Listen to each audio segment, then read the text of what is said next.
at the ballpark and on our stream. Game number 3 here at Chemeketa Baseball Field, home of the Marion Berries in 2025, 2026, and beyond. I am Cole Weber, back with you for game number 3 of this series. Your Berries hosting the Bend Elks, trying to complete the sweep. The Berries right now with the best record in the West Coast League. They've had a fiery start to the season and looking to keep it stacking up. Welcome back inside the Minuteman Press Box, everybody. Again, I am Cole Weber. Just super excited to be here at the ballpark on a beautiful, perfect day, not a cloud in the sky. No place I'd rather be than watching the Berries play baseball. It's been a blast so far this summer, and it will probably continue to be that way unless something goes wrong. It didn't go wrong last night, not for the Berries at least. 2-1 W over Bend. Maybe not the most exciting game, but if you love pitching and good defense, that's what we had. Taylor Brenneman, 4 innings, 5 strikeouts. He's had it going in both of his starts. 10 strikeouts to his name. Berries draw first blood in the third. It was off a sacrifice fly by Evan Berg. Taryn Carlson scoring from third base, tagging up to give the Berries a 1-run lead. Ben would answer right back in the top of the 4th. That's Noble Ortega with the double off the Gagel's heating sign. Almost 2-run score, but Kyson Barney, the strike from the outfield, guns him down to hold us up at a tie. And then it was the full extension in center. Loses the glasses, laying out for his pitcher.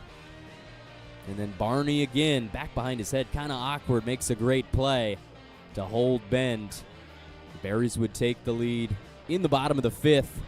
Not really anything that they did. It was a miscue by the Elks, overthrow by Adam Fulton, trying to turn the double play, and Taryn Carlson scoring both runs for the Berries last night. And from the 5th, no runs, shut down by the Berries relievers. Lucas Plenert getting the save, and they win their 2nd game of the series, taking it over Bend. Here's a look at the South Division standings. Berries up top. There's a lot of teams bunched up there from the 2nd to the 7th spot. Everybody's got the same record, 3-2. Corvallis, Bend, Portland, Ridgefield, Walla Walla, and Yakima. Springfield, 1-4 down at the bottom. They're going to complete their 3-gamer against the Pippins tonight. Safe to say that so far in this season, 5 games in, the South is the stronger division.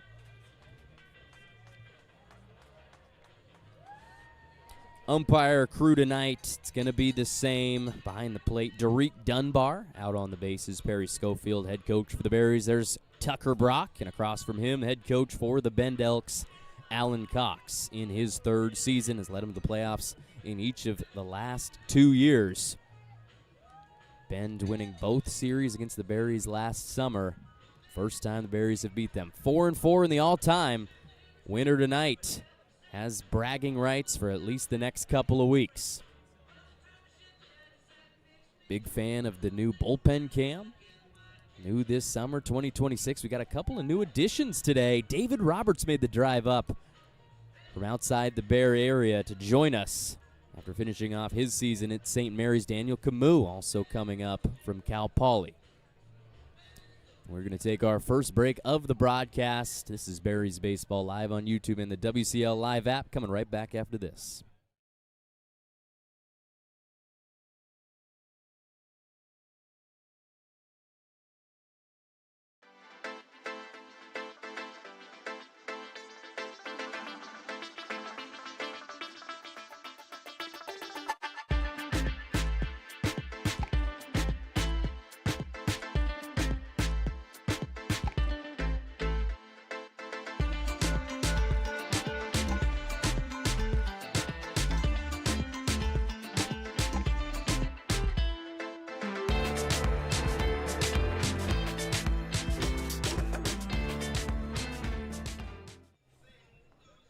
It is World Cup celebration night here at Chemeketa Baseball Field, presented by Capital Futbol Club. And that is the football club, not the American kind. First 500 people into the stadium today got a co-branded scarf, Capital FC and the Marion Berries. I'm not a big scarf guy myself, but it did make me kind of wonder if it would feel good around the neck. Very soft. And we are now going to the anthem sang by Darren Boss of Capital FC. Anthem will be performed by Darren Boss. Also joining the Berries on the field is Sam Mendez's CFC team. Oh, say, can you see by the dawn's early light what so proudly we've hailed at the twilight's last gleaming, whose broad stripes and bright stars through the perilous fight o'er the ramparts we watched were so gallantly streaming, and the rocket's red glare, the bombs bursting in air, gave proof through the night that our flag was still there. Oh, say does that star-spangled banner yet wave o'er the land of the free and the home of the brave? Darren Ball.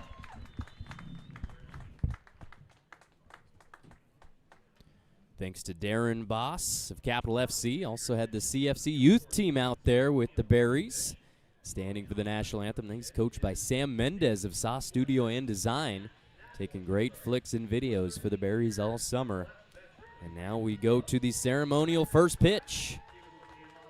And this is a guy with a lot of success in his past. Nat Borchers, 13-year MLS vet, two-time MLS Cup champion in 2009 with Real Salt Lake and in 2015 with the Portland Timbers.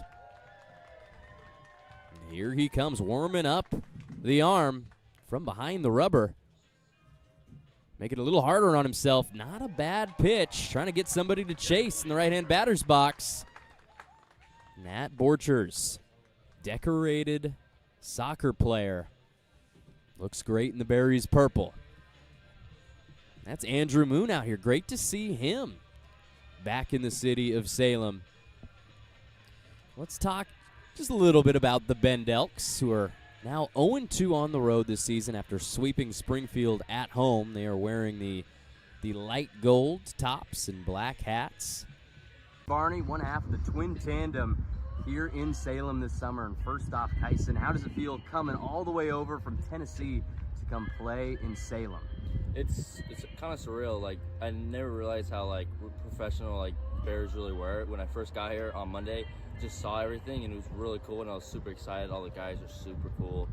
I'm really pumped to play. It's really good. Yeah, everything that you hear, every guy you talk to, it's a really good group of dudes from all over the place. Yeah. I mean, mainly the West Coast. It's the West Coast League, but guys from all over. We've got a lot more Southern guys. I mean, you guys from Tennessee, a couple Louisiana dudes. Tell me a little bit about how you think this summer is going to prepare you for going to Corvallis and playing for the Beavers in the fall.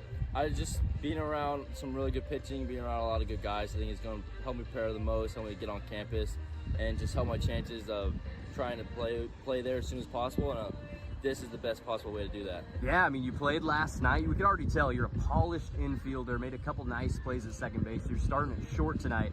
I just want to ask you, being one half of a twin tandem, what is it like competing with and always being around your brother Cale, who's going to Oregon State with you? It's just always competition. That's how me and him grew up, everything being a competition. I've been trying to slow it down, the competition, so we can be more, brothers. Yeah, cooperative. Yeah, a little more like that, but it's always good. Yeah, it's great. Just a bar to set with against you as you progress. Yeah, that's great. Tell me, for tonight, you're batting second, I believe, in second in the lineup, playing short. What's the goal for tonight? What do you think is going to happen against Bend in Game 3?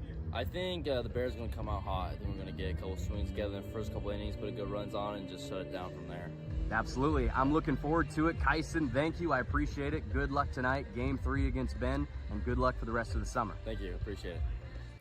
Kyson Barney played second last night. We got a new guy at second base, and that is my pick for player to watch tonight, Alkai Arujo Waiau. Didn't play last night, but probably has the biggest swing of the series thus far. Alkai with that bases-clearing double in the fourth inning of game number 1. Brought the Berries back into it. He's played stellar defense at third base most of this summer. Alkai getting up, get a high line drive, and then a bare hand. This was a beautiful play. Alkai Arujo Waiau is moving on over to the 4 spot. Going to be a sophomore, just finished his freshman year at Yavapai College. Graduate of Mililani High School in the island of Oahu in Hawaii.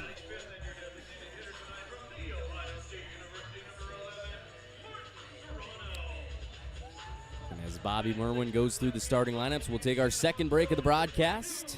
Berries Baseball live on YouTube and the WCL Live app.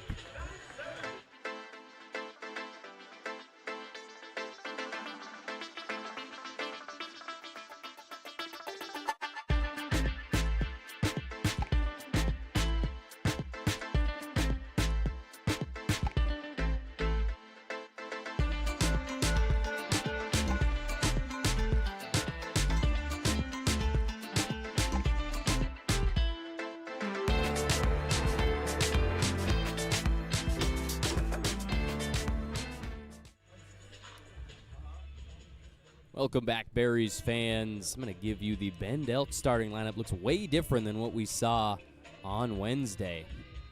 Moving way up in the order. He was batting ninth last night. It's Dimitri Susidko who's going to be leading off, playing left field. Behind him, drove in the only run of the game yesterday for the Elks. Noble Ortega is playing first base. In the 3 spot is the right fielder, Richie Klosik, who played in Game 1, not in Game 2. Isaac Pfeiffer is behind the dish, batting fourth, first game of the series for him. The designated hitter batting fifth is Deuce Sims, wearing number 37, and behind him, Will Goodman, who will be the beer batter tonight, playing shortstop. In the 7 spots, the third baseman, number 9, Kevin Ferruta. Behind him, Braden Jones, who we also saw in Game 1, not in Game 2, playing second base. And batting ninth, last but not least, Eli Pupo, center fielder, with the number 2 on his back. That's what we have for the Elks in Game 3, and starting on the mound for the Berries, second start of the summer, the Willamette Bearcat, Nate Shikori. As you can see, wearing number 23, the righty will be going into his senior year with the Bearcats. A Fairfield, California native, 6'4", 220 pounds. He was very good in that Game 2 start against Port Angeles last weekend. 4 innings pitched for him, 2 strikeouts, gave up just the 1 earned run on only 61 pitches. Working with fastball, slider, curve. He's working on a sweeper during his junior season, trying to implement that one more here over the summer. And we are nearly underway. Chemeketa baseball field on a perfect Thursday evening. Gentle breeze. No place I'd rather be. Probably no place you'd rather be either. Shikori will start us off. World Cup night, first pitch. That's a fastball above the zone. So we start off 1 ball, no strikes. Susidko, going to be a sophomore at Saddleback College in Missouri. He'll watch another pitch go by, a breaking ball in the zone. Shikori evens the count.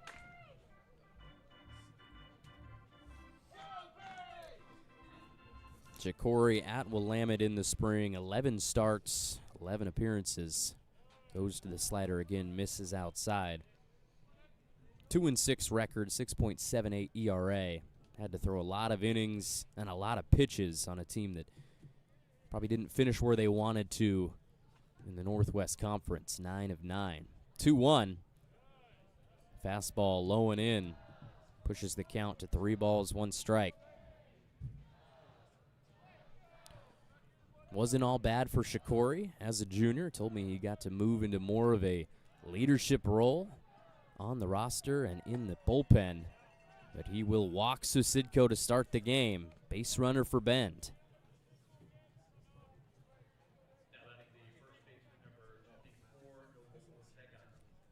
been an interesting series and an interesting start to the year for the Marion Berries, at least offensively. I mentioned best record in the West Coast League as of right now, 4 wins, 1 loss, all of them at home. They are last in the league in batting average as we see a pop-up to foul territory. Carlson ranging back over his head. He can't get back to it, lost the cap. Would have been a tremendous play. Had to turn all the way around and go basically directly behind him over at third. Long way to go. Hats all over the place. Kyson Barney at short lost his as well. You could see the platinum blonde flowing in the wind. Barney started at second yesterday. Has moved over to the other middle infield spot. And as we see a pickoff from Shikori, not in time. Dimitri Sasidko stole 1 base last night. That's his only of the season. There he goes. Grounder to where Barney was. And that's just smart baseball. Ortega takes it opposite field. Sasidko advances all the way to third. And with no outs, Bend has runners on the corners.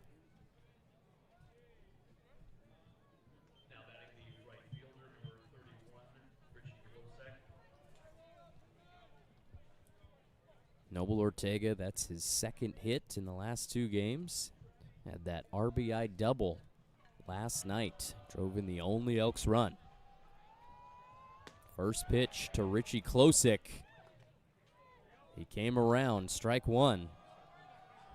Klosik going to be a sophomore at Loyola Marymount. Native to Houston, Texas, 6'1", 206 pounds. They get really specific down at Loyola with the weight as he fouls one down the third baseline in foul territory. Klosik in game 1, 0 for 3. He was hit by pitch, scored a run, struck out, grounded out twice. This will be his 3rd game of the summer. Here's Shikori with the 0-2. It's a great 0-2 pitch, just a little bit outside. Klosik thought about it, ended up holding back. 1 ball, 2 strikes. Klosik, a graduate of the Kincaid School. As we see Ortega freely take second base and give the Elks 2 runners in scoring position. Klosik with a 2-2 count. He played 35 games for the Lions in the spring, started 29 of them, and he'll hit a ground ball to second. Alki, routine play, elects to go to first with it to get the out, but a run will score for the Elks. RBI to Richie Klosik. So Sidko scores from third. 1-0 Bend.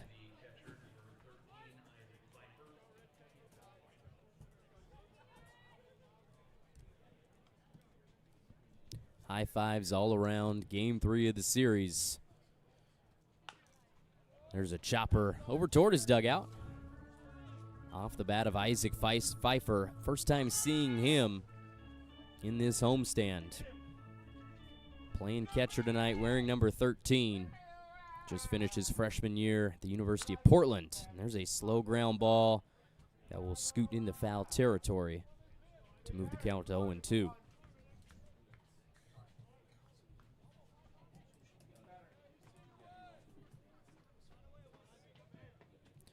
Pfeiffer, 5'11", 205 pounds from Tualatin. 3rd game of the summer for Bend. And he will leave that pitch bouncing to Hudson Flora behind the dish. Way outside. Hudson Flora, 2nd game starting for the Berries this summer. Coming up from the Bay Area.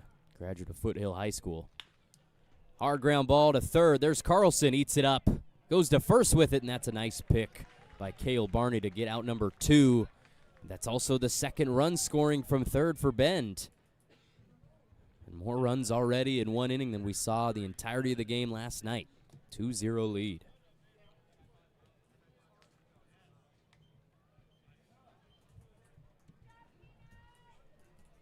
Nobody on. Ground ball, that's fair territory. Looked like it went off the leg of the umpire. That's going to be an infield single. Really weird play from Deuce Sims. Not sure if it went off the umpire's leg or off the glove of Cale Barney stretching out for it. It was barely fair. Came into contact with first base. Here's another look at it. Hard ground ball. Ricocheted. And no time for Alki to make the toss over to first. That was Deuce Sims with the 2-out single.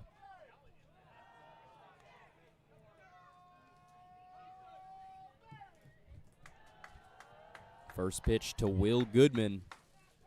It's out of the zone. I'll leave another fastball up at his eyes. 2-0 count for Goodman. 0 for 3 last night. The Bend native going back for his redshirt freshman year at Pepperdine University in the fall. 2-0 from Shikori. Bounces to the plate. 3 balls, no strikes. Will Goodman, 6 feet tall, $185. Played for the Bend Lava Bears in high school. Struck out 3 times last night. And here's a chopper up the middle, and he's hitless no more. Will Goodman, the beer batter, singles up the middle. And Ben's going to keep this thing going in the top of the first.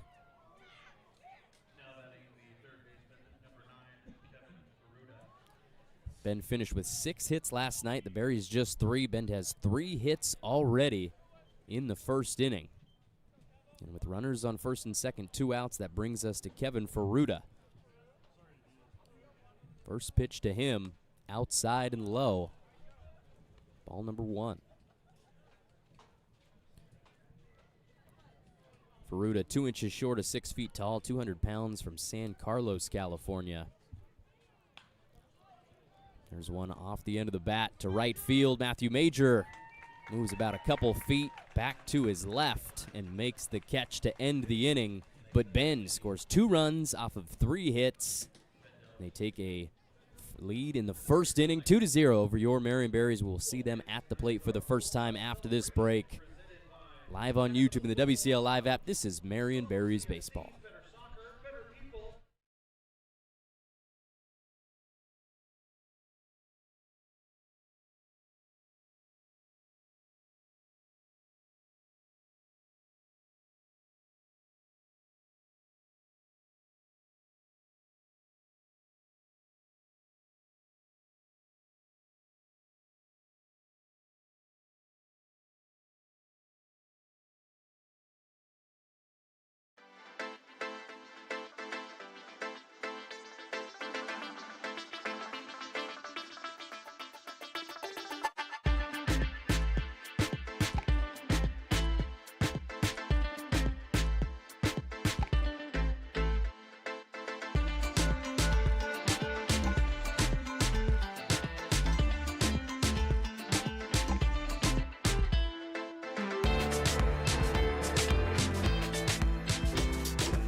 Welcome back, ladies and gentlemen. Bottom of the first inning. Berries up for the first time. I'm going to give you their starting lineup. Again, looking a little bit different than what we've seen over the first 5 games. Leading off, first time it's not Sawyer Nelson. He's doing a couple graduation things over at South Salem. Wish him the best. But batting first for the Berries tonight, Evan Berg, who's playing center field. Behind him, both Barney brothers. It'll be Kyson in the 2 spot playing short, Cale in the 3 spot playing first base. Matthew Major stays at the cleanup. Just saw him end the inning in right field. Welcome back Martin Serrano batting 5th. He's the designated hitter. Doesn't have to squat behind the plate for 3 hours tonight. Gavin Price is the left fielder wearing number 22. Hudson Flora, the catcher, in the 7 spot. Taryn Carlson playing 3rd for the 2nd straight day, batting 8th. And Alki Aruja-Wayao, my player to watch, is batting 9th, playing 2nd. On the bump for the Elks, number 16, Josh Johnson. No, that is not the NFL player and quarterback. That is the junior pitcher for Western Oregon, who starts us off with a strike. 89 miles per hour out of his hand. And he's wearing number 28. That is different than what we saw on the roster. I love when they pull a fast one on you. Here's the 0-1. Hard line drive over to right center. Evan Berg's thinking 2. There he goes, legging it all the way. He's got a stand-up double to lead off in the bottom of the first. Berries 2 runs to make up. That's a good way to start things. Evan Berg now leading the Berries in hits through 6 games this summer. Gives him his second double. 95 off the bat. Took an outside fastball exactly where it should go.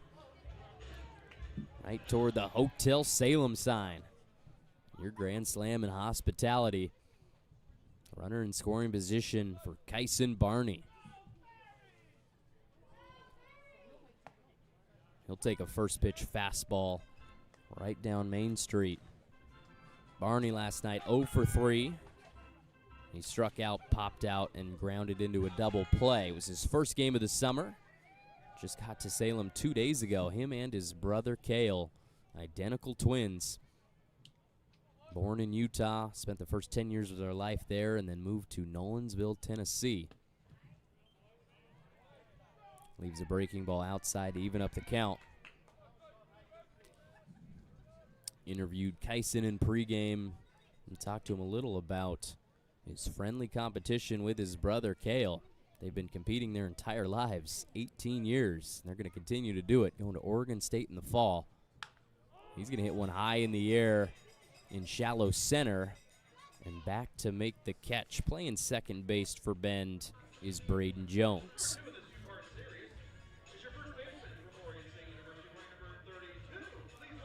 Just talked about a Barney. Here's Barney number 2, Cale, the first baseman.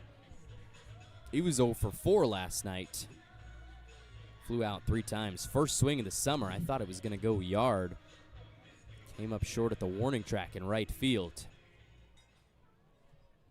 Top 10 ranked first baseman in the country, according to Perfect Game. Highly touted recruit. He will be an Oregon State Beaver. Here comes Johnson. Started 3 straight at-bats with a straight ball.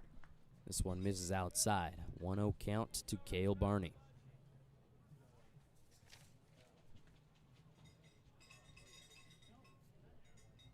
Johnson's fastball coming in high 80s, low 90s. The changeup down in the lower 8s. Here's his 1-0 pitch. Swing and a miss. That's the fast one. Gets by Cale. Got a 1-1 count, 1 out. Evan Berg still on second after that leadoff double.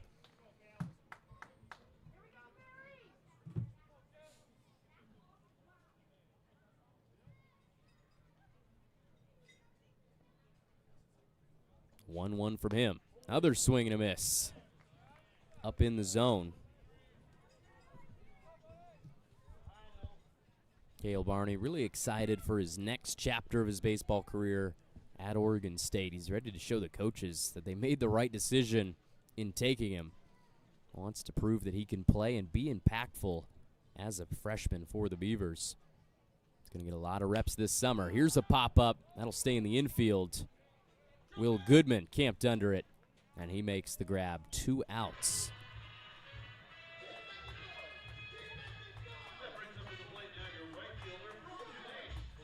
Evan Berg hasn't moved at second base.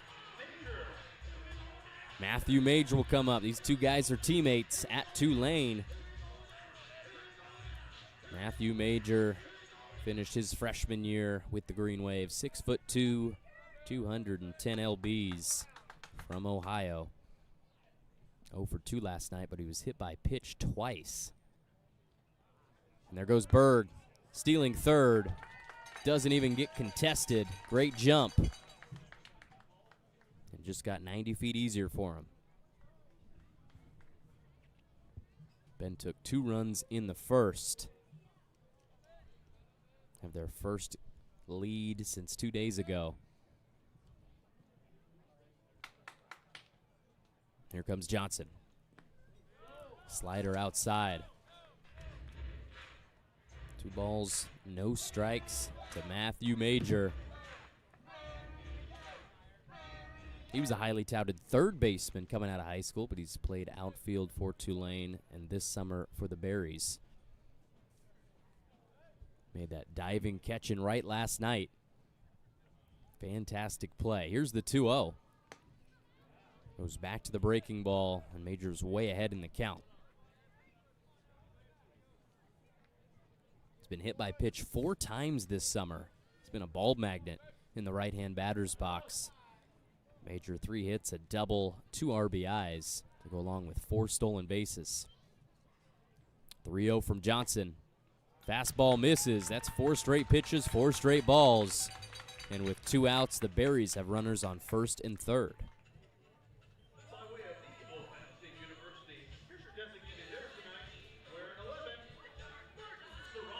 That brings us to Martin Serrano. Had a day off yesterday. Started the first 4 games of the summer behind the dish. And Serrano, switch hitting.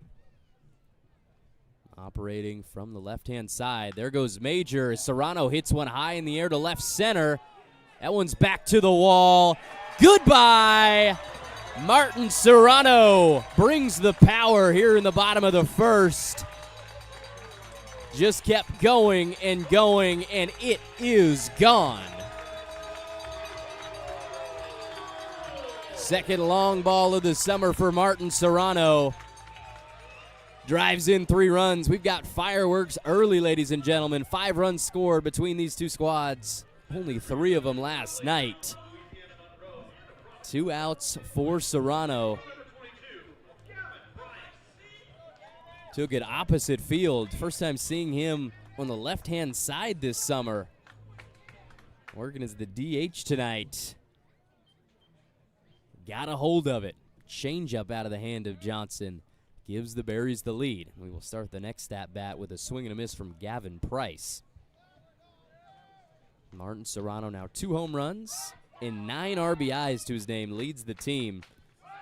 7 of those have come on 2 swings. A grand slam and that 3-run bomb. A low slider evens the count at 1-1 to Gavin Price. He's playing left here on this Thursday evening. Was 1 for 3 in game 2 with a single to right field. Leaves a fastball up.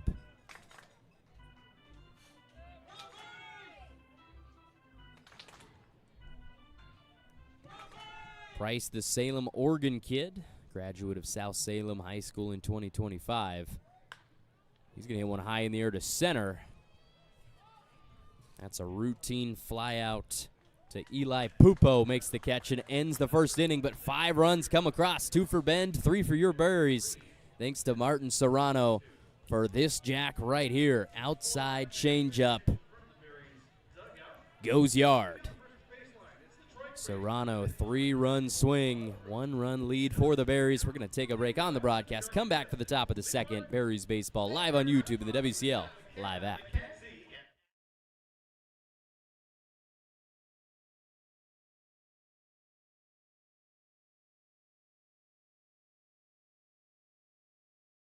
Only to go around one mascot. They can be wily. So watch out for them. At the sound, you're going to go. Ready? Go!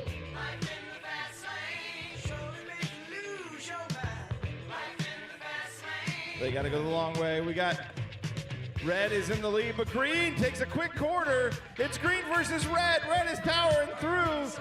Red wins.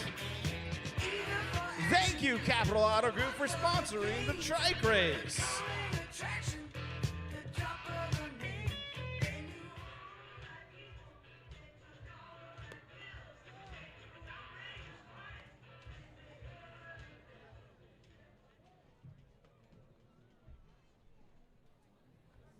Welcome back, everybody. Today's broadcast is brought to you by AOE Chiropractic, a fully mobile practice who will come to you in Salem, Portland, and throughout the Willamette Valley. Visit aoechiropractic.com for a free 15-minute video or phone consultation.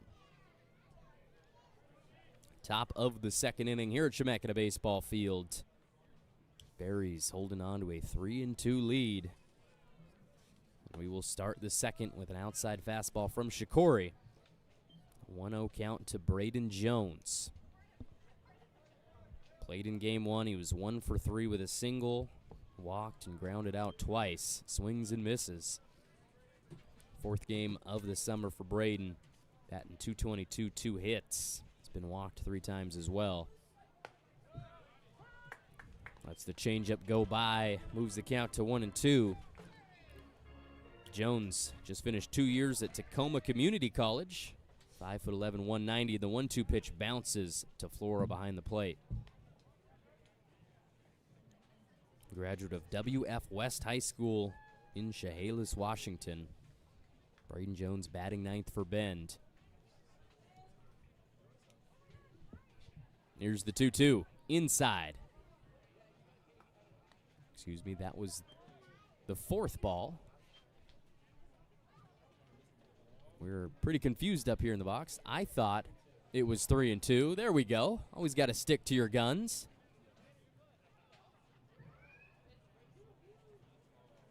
Again, behind the plate, Derek Dunbar. Out on the bases, Perry Schofield.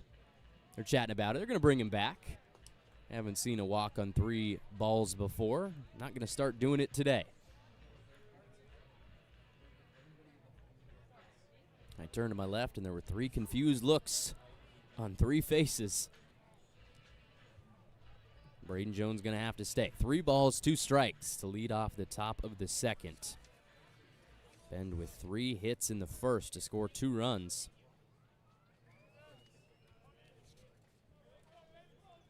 Bend, a franchise established back in 1999, played in the PIL for a couple of years before being a founding member of the West Coast League. We come back for 1 pitch, and Shikori misses low, and now Braden Jones earns the walk.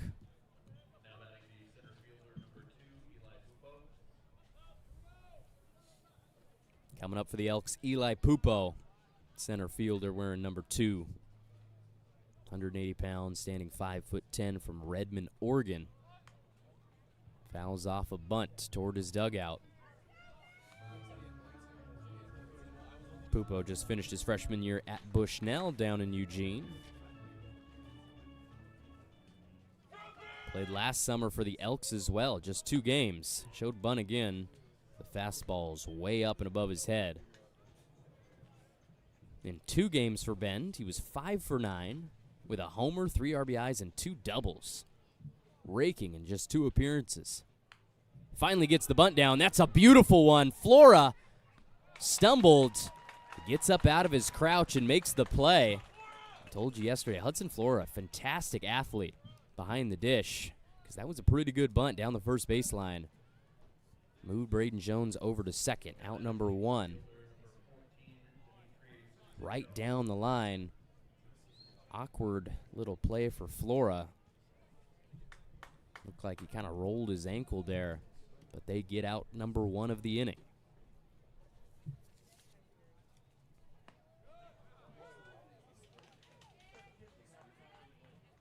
And it is Susidko, top of the lineup. Takes a first pitch strike from Shikori. Susidko, a graduate of J. Sarah Catholic High School down in Southern California. One of the premier programs in the country at the high school level. Breaking ball misses. 1-1 count. Susidko currently in the transfer portal after his years at Saddleback College.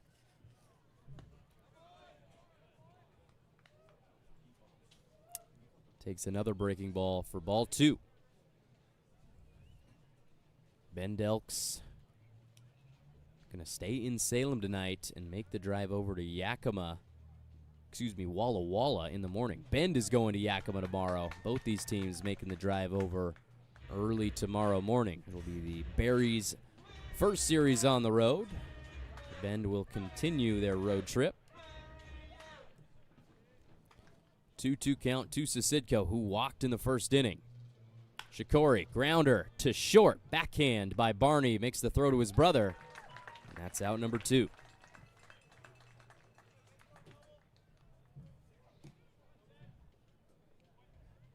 Easy play from Barney to Barney, 6-3. And with 2 outs and a runner on second, Noble Ortega comes back to the plate on the left side. He's got the bright blue bat. Singled in his first at-bat of the game. There's a grounder right to where Kyson Barney had been standing. He was running to cover second, Stolen base attempt by Susidko. It was just a perfect turn of events for the Bend offense. Shikori with the 1-0. Grounder, this one on the right side. Aukai charges it, makes the throw to first. And a little better defensive performance for the Berries in inning number 2. 4 batters faced, 3 outs. After the leadoff walk by Braden Jones, we'll head to the bottom of the second. Berries up 3-2. This is Berries Baseball live on YouTube and the WCL Live app. Taking a break, coming back after this.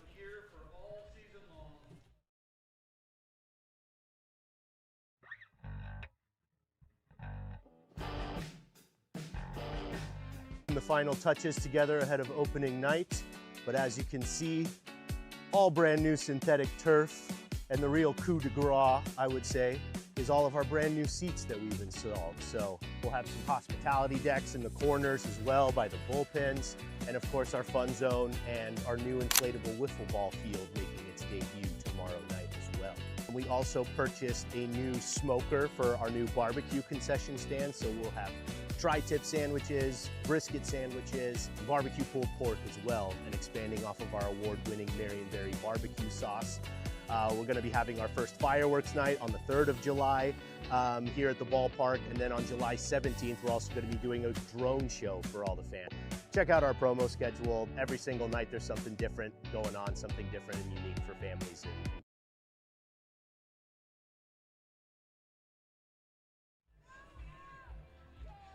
Bottom of the second at Chemeketa Baseball Field, home of the Berries in 2026 and beyond. Leading off for Marion, the catcher Hudson Flora. You see him warming up on your screen. Just finished off his high school career and will be going to UC Santa Barbara in the fall to join his brother Jackson. Don't know if Jackson's going to be there. He might be drafted to the MLB sometime this summer.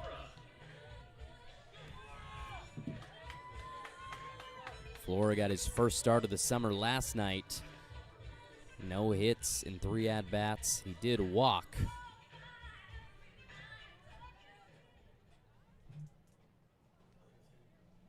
First time facing off against Josh Johnson, who throws that one almost toward the Berries dugout.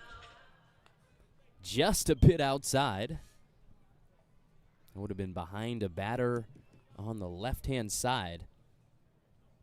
Gonna forget about it, go to the next pitch. 1 ball, no strikes.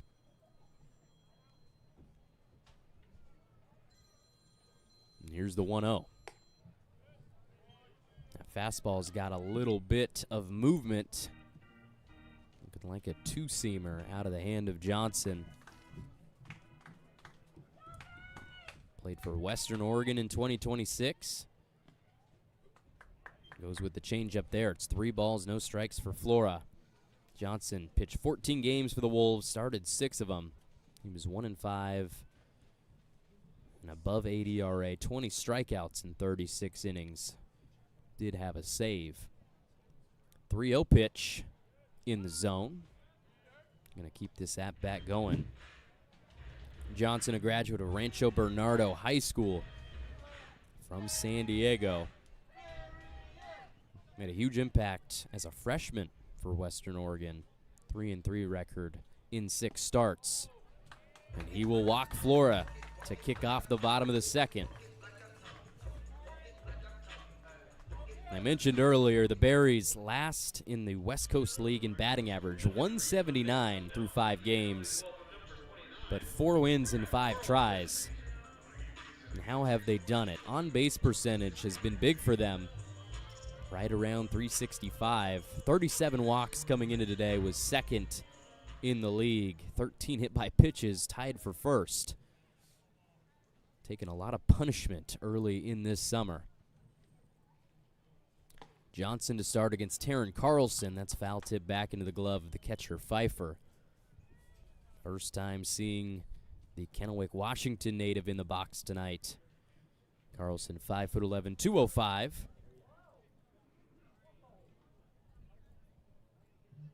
He will be a freshman at Washington State. Did he go with the bunt? They say no, he did not. I don't know if I agree with that one. Definitely offered, but got lucky. They say, we're going to give you another chance. 1 ball, 1 strike for Taryn. Scored both runs for the Berries last night. He was 0 for 2, but he was hit by pitch and also reached on a fielder's choice. Came around twice. Gave the Berries the W. Pickoff makes Flora slide back into first. 1-1 count, no outs. Bottom of the second. Couldn't ask for better weather. High 60s, no clouds. Running up toward the end of the week. No better time for some baseball on World Cup night. Celebrating the sport of soccer. World Cup being hosted here in North America. 500 people into the stadium tonight. We're given those co-branded scarves, as you see on your screen. Marion Berries and Capital FC. They do look comfy. Here's the 1-2 from Johnson. Slider just a tad bit inside, evens the count. There are 16 host cities in North America this summer for the World Cup. 11 of them in the U.S., 3 in Mexico, 2 in Canada. 2-2, liner into right center. Gets down, and there goes Flora to third. That's a great throw. A hose from right field. Richie Klosik lets it fly, and he guns down Flora at third. What a play. On a rope. Single from Carlson. He's going to put the Berries in great position. Richie Klosik says, not so fast. Tag laid on by Kevin Ferruta.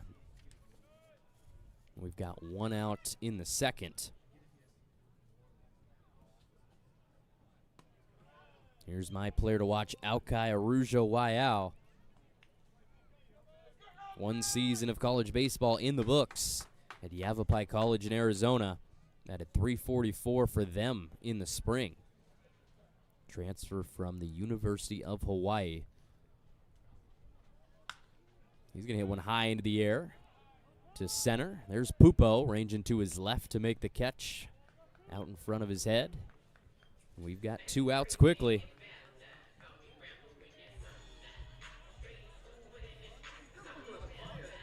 All the way through the order and back to the top we go. Evan Bird coming up to the batter's box. Lead-off double to right center. Coming into tonight, he was batting .313. That has only improved.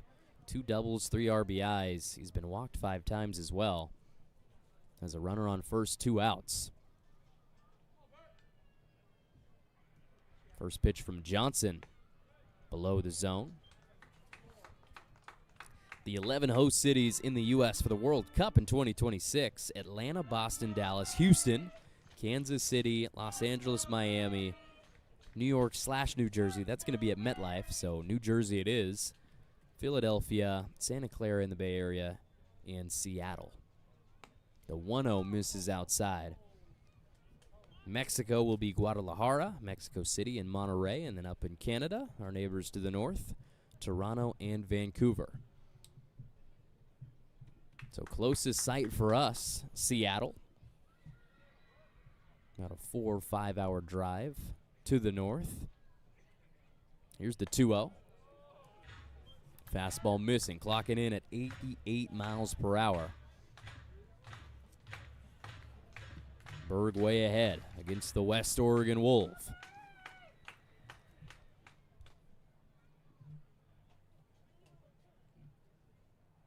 The pitch. Below the zone. 4-pitch walk for Evan Berg. Keeps the inning going. Runners on first and second.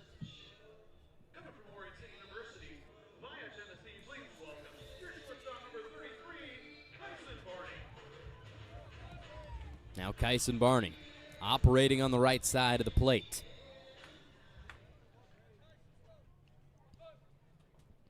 Dual sport athlete in high school baseball and basketball. He's 6'5". He could play forward for me. offers at the first pitch. Comes up with nothing but air. Popped out to second base in the first inning. Still looking for his first hit of the summer.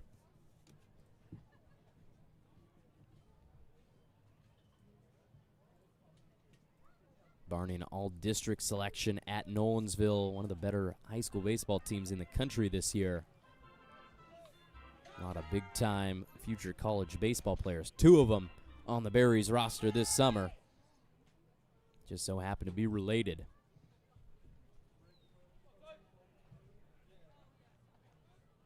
One to Kyson. Low and outside. 2 balls, 1 strike.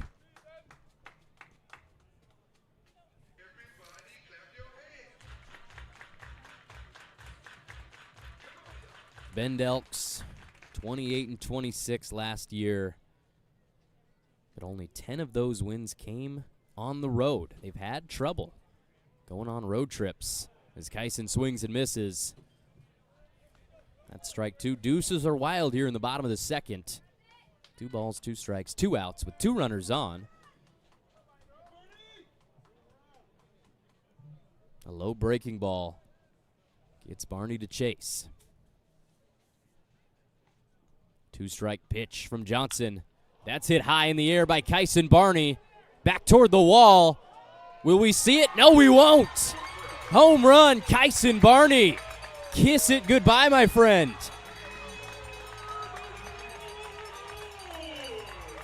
We've got 2 two-out home runs by the Berries, both of them 3-run shots through 2 innings. And what better way to get your first hit of the summer than with a 3-run homer to center field. Kyson Barney puts the Berries up 4.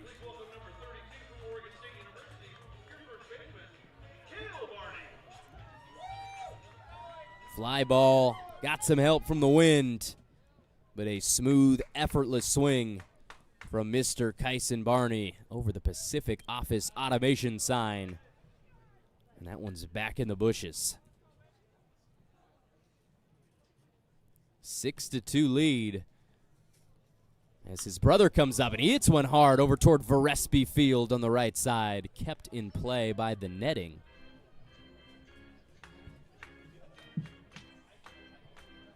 Cale Barney 0 for 1 with a pop out to short. 6'5", 200. Trying to follow up what his brother just did. 2 homers to left center. Here comes Johnson with the 1-1. Slider curves into the zone. 1 ball, 2 strikes. Nobody aboard for Barney with 2 outs. It's because Kyson just brought them all home. Here's the 1-2. Swing and a miss. That'll end the inning. Out number 3. But through 2, the Berries have put 6 runs on the board. Told you they had an offensive issue through 5 games. That's not what we've got going on tonight. 2 swings, 1 from Serrano. Here's Kyson Barney tattooing a pitch to center field to give the Berries a 4-run lead. We're going to take a break, be right back. Berries Baseball live on YouTube in the West Coast League live app. I am Cole Weber, coming right back after this.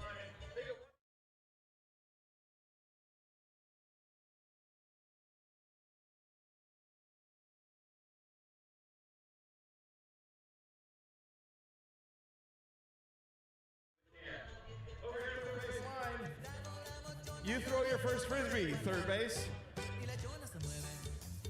0 points. First base, throw frisbee. 0 points. Third base, throw frisbee. I can count this high. First base, throw frisbee. We're still tied 0-0. That's what they say at the World Cup. All right, third one, I did not see. Third one over here.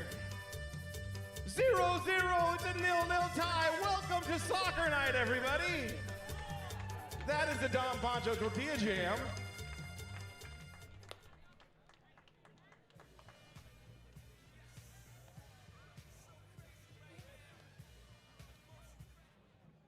Now batting the second base. Welcome back, everybody. Top half of the 3rd inning. Leading off for the Bend Elks, Richie Klosik, who we saw drive in a run with a ground ball to second base back in the first. I'm going to tell you what's going on across the WCL right now. The Victoria Harbor Caps already got a win over the Edmonton Riverhawks, 6-2.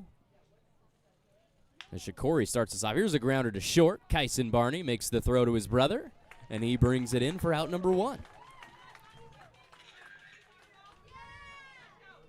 Barney to Barney, going to see that connection a lot this summer. Portland and Port Angeles finishing off their series. The Lefties with a 4-1 lead over the Pickles. They are tied 1-1 in that series. Speaking of tied, Yakima Valley and Springfield evened up at 2 as Shikori starts the at-bat against Pfeiffer with the ball up and in. The Kelowna Falcons up 2-1 over the Nanaimo Night Owls. And here's a grounder. Kyson Barney to Kale. That one made him stretch a little bit. Just got to make his brother work, but we've got 2 outs here in the top of the third. 2 ground balls to short, 2 outs. Up in Bellingham, we have a 0-0 game. No score between Wenatchee, the Apple Sox, and the Bells. Corvallis tied 1-1 against Walla Walla. It's been the Sweets, won the series. Beating Corvallis 2 times in a row, and then Kamloops and Ridgefield. The Raptors put it on them last night. Northpaw's trying to come back, earn some pride. 1-0 count for Deuce Sims. Had that single down the first baseline in the first inning, and he hits one to Cale Barney. It's a lot of Barney going on here tonight. 3 ground balls. That's about a 1 or 2 minute inning. We're going to take another break. Go to the bottom of the third. Berries up 6-2. This is Berries baseball at beautiful Chemeketa Baseball Field, live on YouTube and the WCL live app.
Welcome back, Berries fans. Bottom of the third. 6-2 lead for the boys wearing all white. I've always been a big fan of these white tops, white pants with the SMB hat. Looks super clean. Ben wearing the black hats, gold tops, gray bottoms. Game 3 of the series. Berries already have the win, 2-0, trying to secure the sweep. On the right track right now, it's Matthew Major in the box. Takes it first pitch fastball about eye level to start the at-bat. He walked back in the first inning. Graduate of Pro 5 Baseball Academy in Ohio. Out in front of the fastball to even the count.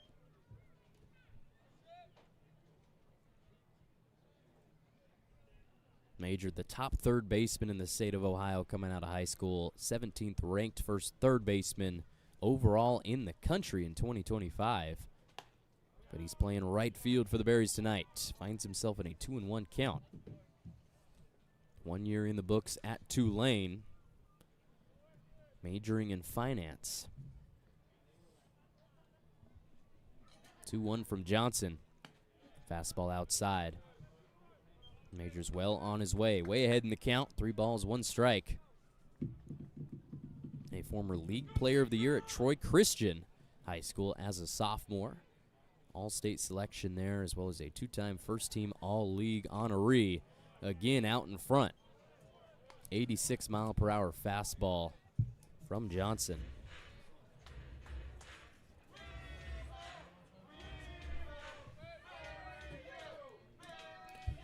Full count.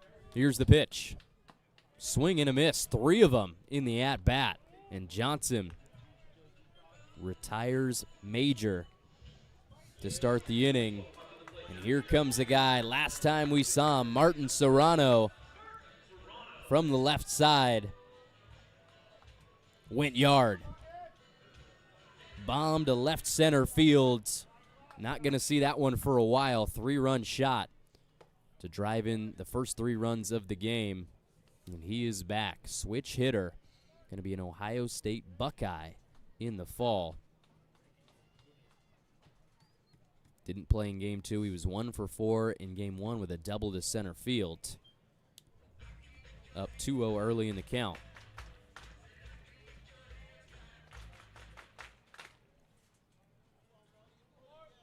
On the season, 3 hits, 2 of them are home runs. Did he go around? Home plate umpire Derek Dunbar says yes, he did. 2 balls, 1 strike.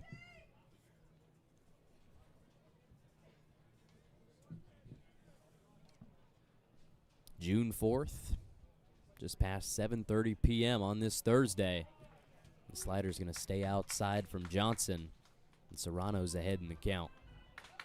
Native to Pocatello, Idaho, the pride of Pocatello. Came through for them as a junior in high school. State championship game MVP. Batted .481 that year, and he has earned a 5-pitch walk.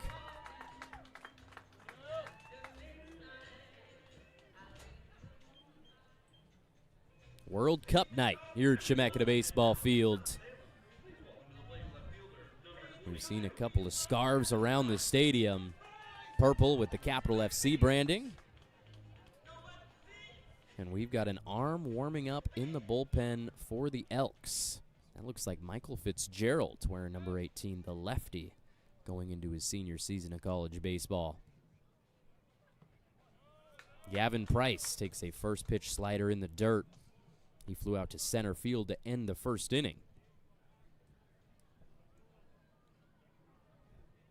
Price redshirting at Louisiana Monroe in the spring.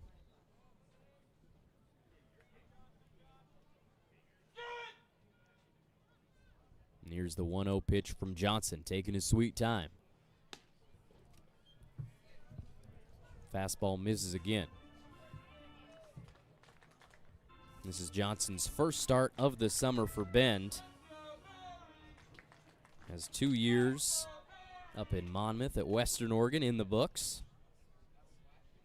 12 starts for him in 2 years. His 2-0 offering. Grounded hard to third. That's going to get by Ferruda. Roll down the left field line. Serrano. They're going to hold him up at third base, but Gavin Price with the double to left field. Puts the Berries in a great spot. Runners on second and third.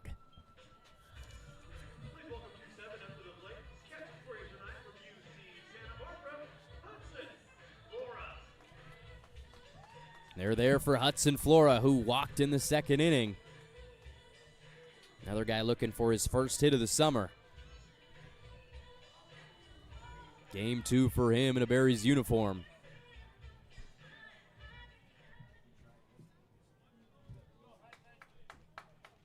Flora, 6'3", 190 pounds.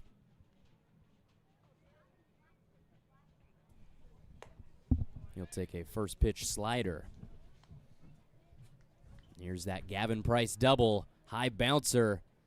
Ferruda, good effort, diving for it, but out of his reach. Rolled all the way into left field.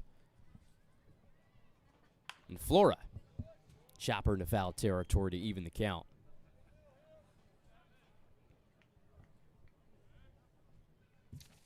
might be wondering, what is Capital Futbol Club? Well, they were originally founded back in 1993 as Salem United Soccer Club. Came together with a couple other teams in the city. They were known as Cascade FC for about a decade. And then the partnership with the Portland Timbers started back in 2013. A semi-pro soccer team in the state capital. And we are honoring them tonight.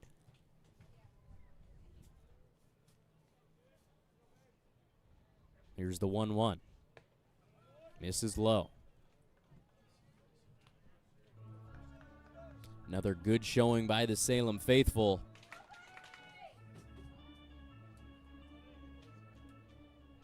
There's the reserve seating on the first base side. Comfortable stadium seats. I had the opportunity to sit down in them for maybe 20 or 25 seconds, but they were worth the wait. Sliders fouled back by Flora. 2 balls, 2 strikes. We've got only 1 out here in the bottom of the third. 2 runners aboard for the Berries.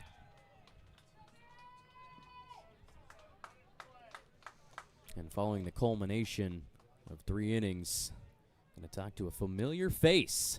Stay tuned for the top of the 4th. I'm going to have a guest on the broadcast. Here's the 2-2 from Johnson. Little blooper into right center. Gonna get down. Price holds up at second, but Serrano scores from third. RBI single for Hudson Flora. First hit and first run driven in by him of the summer. Extends the lead to 5.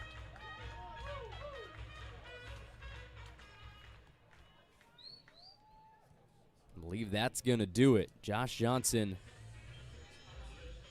has pitched 2 1/3. He's given up 7 runs and 6 hits. That's pitching coach Wes Harper having a chat with him after the outfield single by Hudson Flora. Now 1 for 1 with that walk back in the second.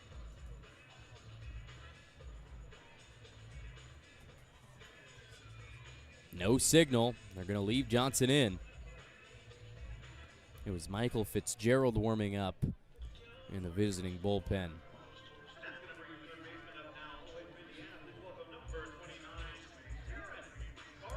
The runners on first and second, Flora and Gavin Price. And here's Taryn Carlson. Got a single of his own to the right center field gap. Back in the second.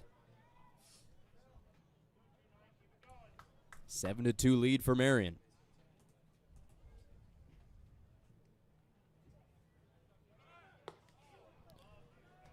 And that's a fantastic throw. Oh, man. We got a safe call. It was Gavin Price leaving early for third. The throw is in time by Pfeiffer. He's looking around like, what happened? And he just missed the tag over at third. That's Faruda. Beat him by a couple of steps. Both runners advanced. 2 runners in scoring position for Marion. The 1-0 to Carlson. Right back up the middle. That gets through into the outfield. Price will saunter home. They're going to hold Flora up at third. And a bunch of dudes who just graduated high school are coming through. Carlson drives in a run. We've got 8 on the board for the Berries. And that will do it for Johnson's day. That was a big call over at third. Gavin Price. Safe. He didn't even get down. Thought he was out that badly. Ended up being safe. And then Taryn Carlson right back up the middle. Into center field. RBI single. 8-2 Berries.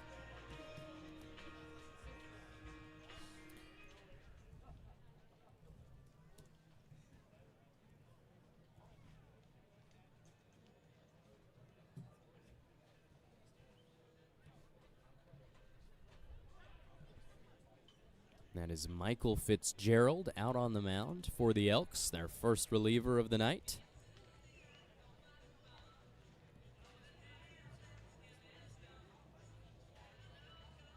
He just finished his junior year at Western Oregon University. 2 Wolves coming in back-to-back. From Beaverton, graduate of Sunset High School, also played at Mount Hood Community College for a couple of years. Pitched 7 games for the Wolves in the spring.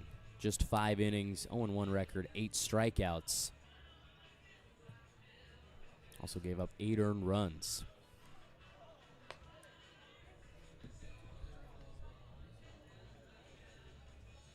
If you don't make it out to the ballpark tonight, you've always got more opportunities. There's the fun zone. Always fun to come down the slide. There's a bouncy house. We got a bunch going on out there, so don't miss it. Make sure you come on out to the ballpark this summer.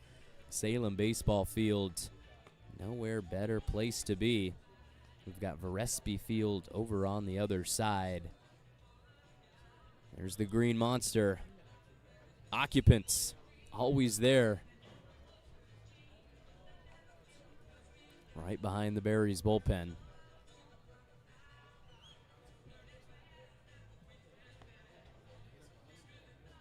Score is 8-2. Berries up 2-0 in the series.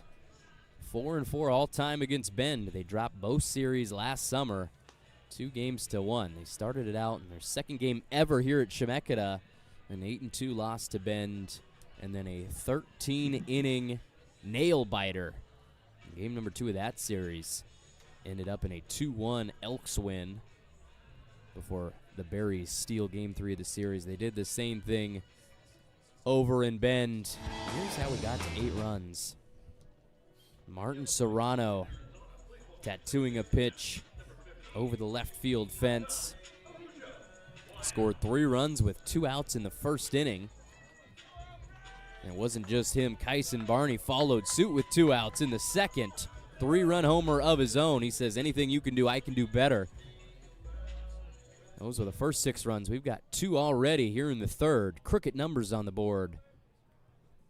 That brings us to Alkai Arujo Waiau. 0 for 1 with a fly out to center. Leaves a breaking ball outside. That's the first pitch out of the hand of Michael Fitzgerald.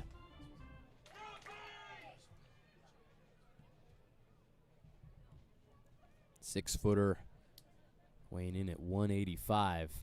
His 1-0 offering swung on and missed. First appearance of the summer for Fitzgerald.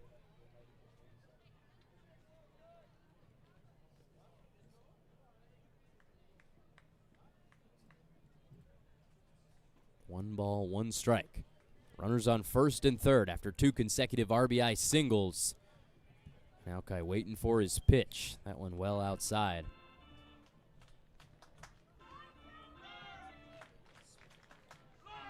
Make sure you stick around for the top of the 4th. Having a chat with a familiar face.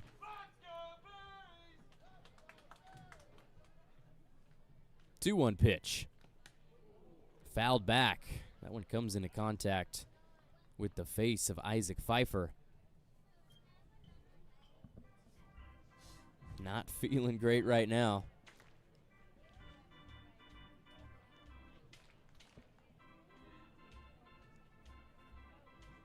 Count moves to 2-2 for Alkai. 1 for 4 in game 1, double, 3 RBIs.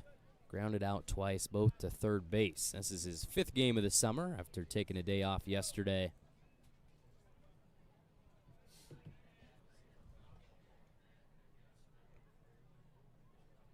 The 2-2. Swung on and missed. There goes Carlson sliding into second. He is safe.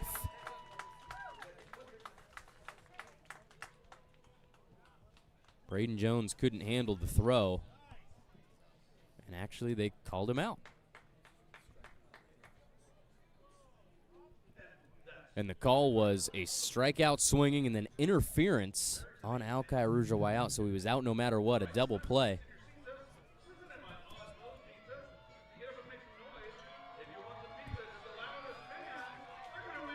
That'll do it for the inning, but the Berries grab 2 more runs. There's the liner up the middle from Carlson. Scoring Price from third. Hudson Flora also drove in a run. They've got an 8-2 lead. We're going to come back for the top of the fourth after this break. This is Berries Baseball live on YouTube and the WCL Live app.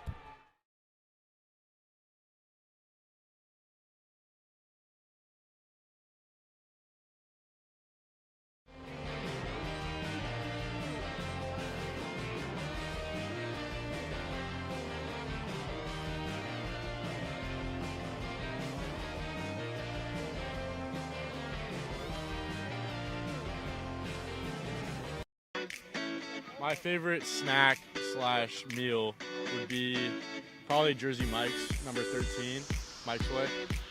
It's the go-to, yeah. What high school did you play baseball at? My name is David Roberts, and I went to Liberty High School in Brentwood, California. Who is your favorite pitcher in the MLB? My favorite pitcher is Paul Skeens. How fast do you throw? The fastest I've thrown is 92. What's your favorite MLB team? My favorite MLB team is the San Diego Padres. Go Friars, baby.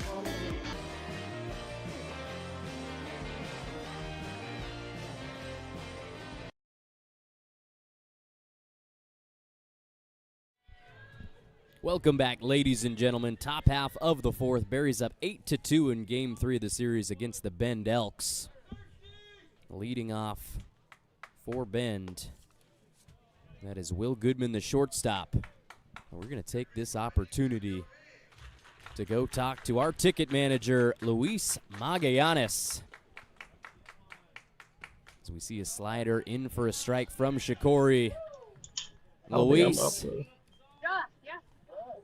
looks like you're in a great spot out there. Tell us where you're at right now.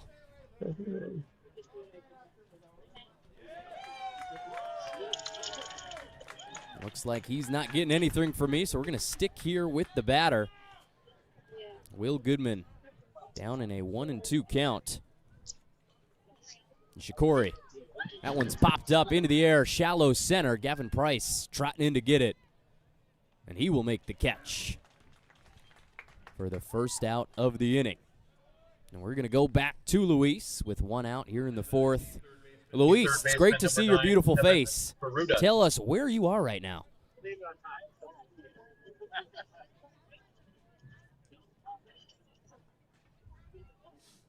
Looks like he's primed and ready. Still not reading me. Foul ball back up above us in the Minuteman press box by Kevin Ferruta. And we're going to go back to him again. Luis, our ticket sales manager with the Berries. How are you feeling on this fine Thursday? Hey, Cole, doing great today. Beautiful day out, 70 degrees and sunny at first pitch. And yeah, just a really nice day out to watch some baseball. It's finally great to hear your voice after a couple of tries. Tell us, looks like you're in a fantastic spot over there. Where are you right now? Yeah, absolutely.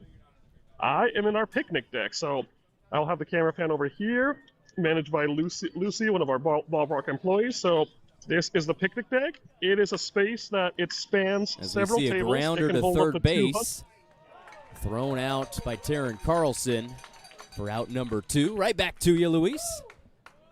Yeah, I am in our picnic deck. It is one of our group spaces that you can reserve for a larger group, and you can have a full experience. So you can have it fully catered. You get your game ticket, you get a fully catered buffet, and you get a drink ticket. All you have to do is show up. It's the best experience. It's the best group experience in the ballpark. That seems like a fantastic place to be for a ball game. How many tables do we have in the stadium here at Chemeketa? Yeah, so we have 36 tables on both sides. So roughly about 6 people a table, and each side can hold about 200 for a group. That's great. A lot of opportunities for people to come in, enjoy a Berries game from a picnic table. Seems like a place that I would want to go watch a baseball game. So if I wanted to come out, and again, if I didn't want to call the game for whatever reason, I wanted to sit in one of those beautiful red picnic tables, how would one go about acquiring that seat? Yeah, the best way to go about that would be to contact us. You can fill out the information request on our tickets tab. We're going to see a pop fly staying in the infield as Cale Barney We'll get out number 3, but back to you, Luis. Yeah, you can also email me directly, Luis, Luis, at MarionBerriesBaseball.com to inquire. Thanks, Luis. I appreciate you talking to me. I implore everybody watching and at the ballpark to go out and enjoy the game from one of those picnic tables. Seems like one of the best places to do it in the entire WCL. Thanks to Luis again. Use code BerriesLive to get a free reserve ticket. You're lucky if you're listening to the broadcast. Completely free. We're going to take a break, come back for the bottom of the 4th after this. Berries Baseball live on YouTube in the WCL Live app.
Scoreless inning for the Bend Elks in the top of the 4th. They are behind 8-2 to your Marion Berries, and we are back to the top of the order. Evan Berg leading off in the 4th.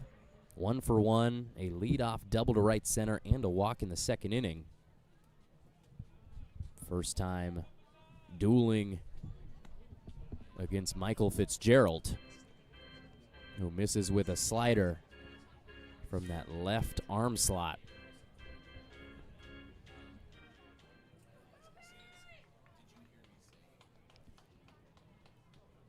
Here comes the 1-0.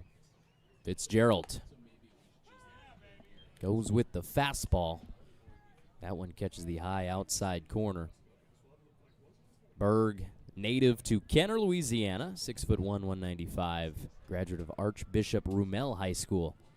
Great career down in the Bayou. Stayed down there for college. Going to Tulane. Played 28 games for the Green Wave. Operating in the outfield. Scored a couple of runs. He's excited to go back over there. He's really trying to stay focused this summer and focus on the present specifically, keeping a next pitch mindset. It was really preached by the Tulane coaching staff and something he wants to implement in his game. Really helped him get through the season in the spring down in Louisiana, especially when he wasn't getting the results that he wanted and not playing as much as he wanted. Got to focus on what's coming next. Finds himself in a 3-ball, 1-strike count. He offers at the high stuff. Doesn't come up with anything. Full count.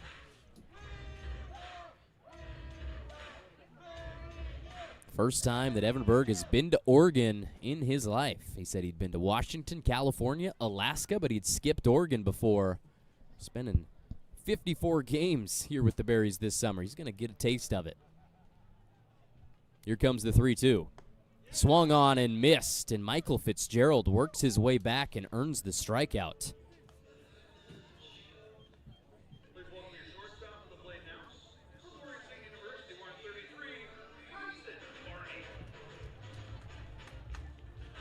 Now here's the guy, Kyson Barney, up at the plate. There's the swing and a miss from Evan Berg. Couldn't get after the 74-mile-per-hour breaking ball. Barney spits on a first pitch fastball. Misses outside. 1 for 2. 3-run homer in the second inning. Pop out in the first. First hit of the summer. That one off the end of the bat. A swinging bunt. Fitzgerald going to get it. Throw to first. Barely beats Barney. And we quickly have 2 outs.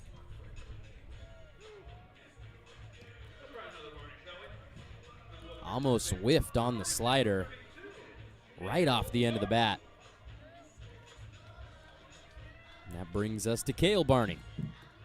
Nolensville native, 0 for 4. He's 0 for 2 tonight. Makes him 0 for 6 in the series. Another guy looking for his first hit. Not going to find it on that pitch. Curveball outside, clocking in at 67.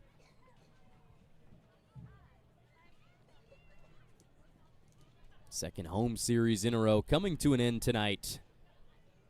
Berries will be traveling to Yakima to take on the Pippins tomorrow morning, leaving at 10 from the farm. As a fastball evens the count 1-1. No out, 2 outs, nobody out there for Mr. Cale Barney. As Fitzgerald brings the 1-1. Just a bit underneath it is number 32.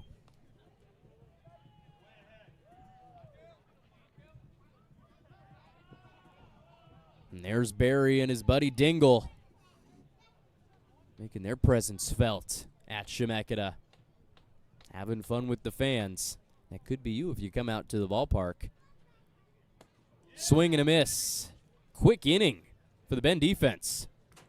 Strikeout by Cale Barney. Berg struck out to lead it off. And Kyson Barney grounded out. We'll head to the top of the 5th. I am Cole Weber, your voice of the Berries for the summer of 2026. Taking a break right now, coming back. Berries Baseball live on YouTube and the WCL live app. Right. I was getting into this music. This music is great.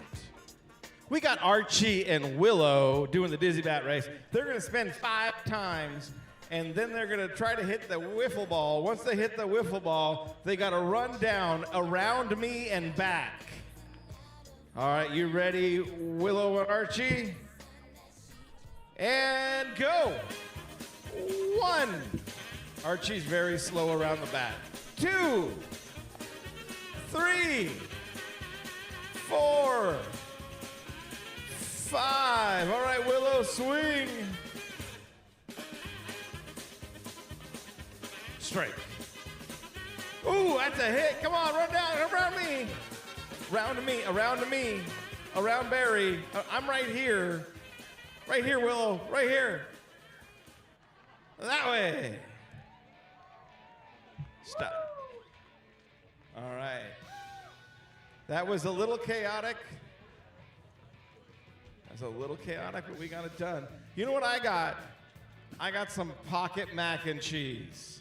Oh, again tonight. Because I never go anywhere without a little pocket mac. Now pitching for the Berries, ready 13, that's Shara. Welcome back, everybody. A beautiful day at Chemeketa Baseball Field. If you want to come on out to the ballpark, join us at a Marion Berries home game by visiting MarionBerriesBaseball.com. With 30 dates on the schedule, we can't wait to see you here. Make sure you use the code BerriesLive for a free reserved infield seat ticket, either on the first base side or at third. I mean, just look, picturesque view of the ballpark. Game 3 of the series, Bend versus Marion. 9th time these two squads have taken each other on in their respective histories. It will be Eli Pupo, the center fielder, leading off here in the 5th, down 6 runs. That was our first inning in the 4th where nobody scored. And we've got a new pitcher on the bump for the Berries. That does it for Nate Shikori's day. 4 innings in the books for him. Gave up 2 runs in the first, but nothing after that, just 3 hits. That is number 13, Dax Teixeira. 2 fastballs to start, 1-1 count. Teixeira, the 6'5 righty from Beaverton, playing his baseball at Lynn Benton Community College. Comes back with a strike on the outer half. Eli Pupo, 1 plate appearance, a sacrifice bunt laid down the first baseline. And he will leave that one way outside. Flora goes over to get it. Dax Teixeira, graduate of Beaverton High School in 2025, 7th ranked righty coming out of the state of Oregon. And that fastball just missing. Tad inside. Teixeira, first team All Metro League pitcher and second team first baseman in the same year as a senior. Same pitch. Misses again. Derek Dunbar doesn't like the inside stuff. That's a leadoff walk for Eli Pupo.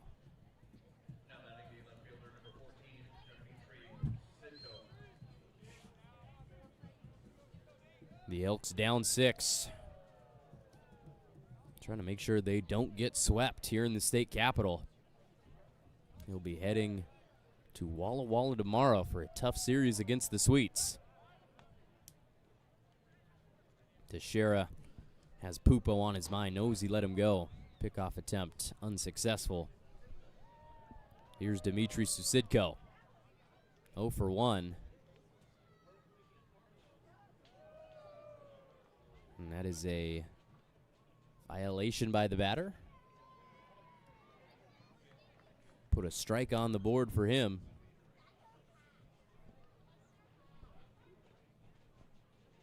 Oh, 1 pitch inside. Susidko turns out of the way.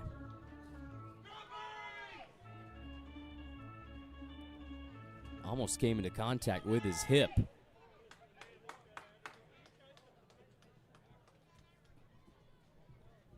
We're going to have some talking in the infield between our 2 umpires. Shout out to Derek Dunbar and Perry Schofield. And we are moving Pupo to second. Guessing that's a balk. Checking with my guys up in the press box. Balk was called. So no outs, runner in scoring position for Bend. Favorable at bat for Dimitri Susidko. Teixeira stepped off. Not really sure what the problem was. But we live and we learn. Moving ahead, 1-1 count to Susidko. 3 for 4 last night. Had half of the Elks hits, 3 singles. 2 of them to left center, 1 in the infield. Quietly batting 700 coming into today. 7 for 10 on the year. 2 RBIs. 2-1 pitch from Teixeira. Misses low and outside.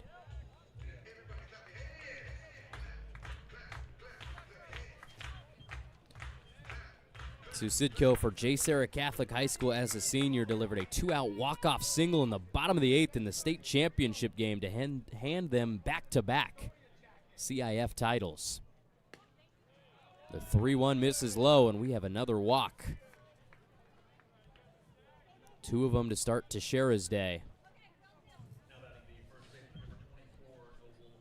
Looking up for the Elks, Noble Ortega comes back to the plate, 1 for 2 with a single and a ground out. The junior from Clovis. Played 2 years at Fresno City. He's looking to move up to a D1 school. Trying for Power 4, will settle for a mid-major. 1 for 3 last night with an RBI double. Takes a first pitch fastball at his feet. Ortega actually pitched in game 1 of this series. He's a two-way guy. Gave up the winning run. Pops one up into the air. That's in foul territory. Can anybody get there? I'm going to say no because it landed in the stands on the third base side. Lucky fan gets a baseball. It's a nice Montreal Expos cap. And a Chemeketa Storm sweatshirt. And what a guy. Stand-up dude giving the baseball to a younger fan. How about that? Clap for him, ladies and gentlemen. Good Samaritan. Here's another pop-up. It's going to stay in the field of play. Can Flora bring it in? He can. That's our first out in the 5th.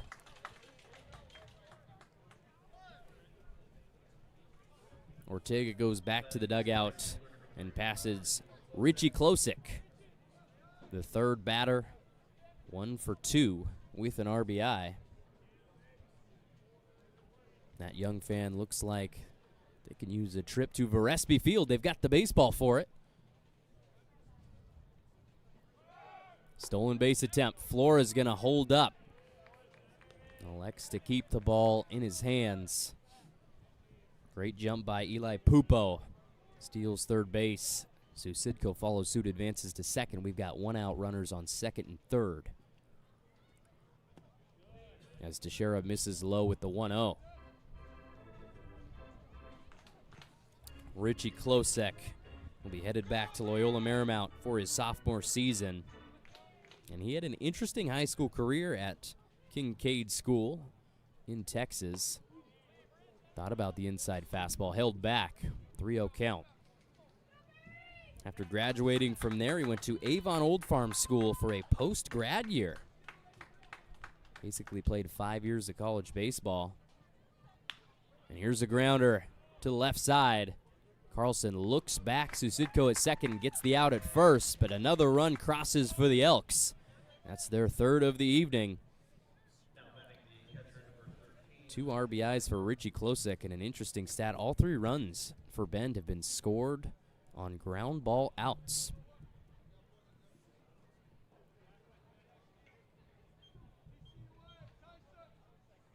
Eight to 3 is your score on Thursday, June 4th. Another grounder, this one foul. Nobody can make the play over in the Elks dugout. Isaac Pfeiffer in the box. The 5'11 sophomore from the University of Portland. First game of the series. Came in batting 143. 0 for 2 tonight with an RBI. One of those ground outs that drove in a run. Teixeira steps off. It was a big lead for Susidko. Scampers back.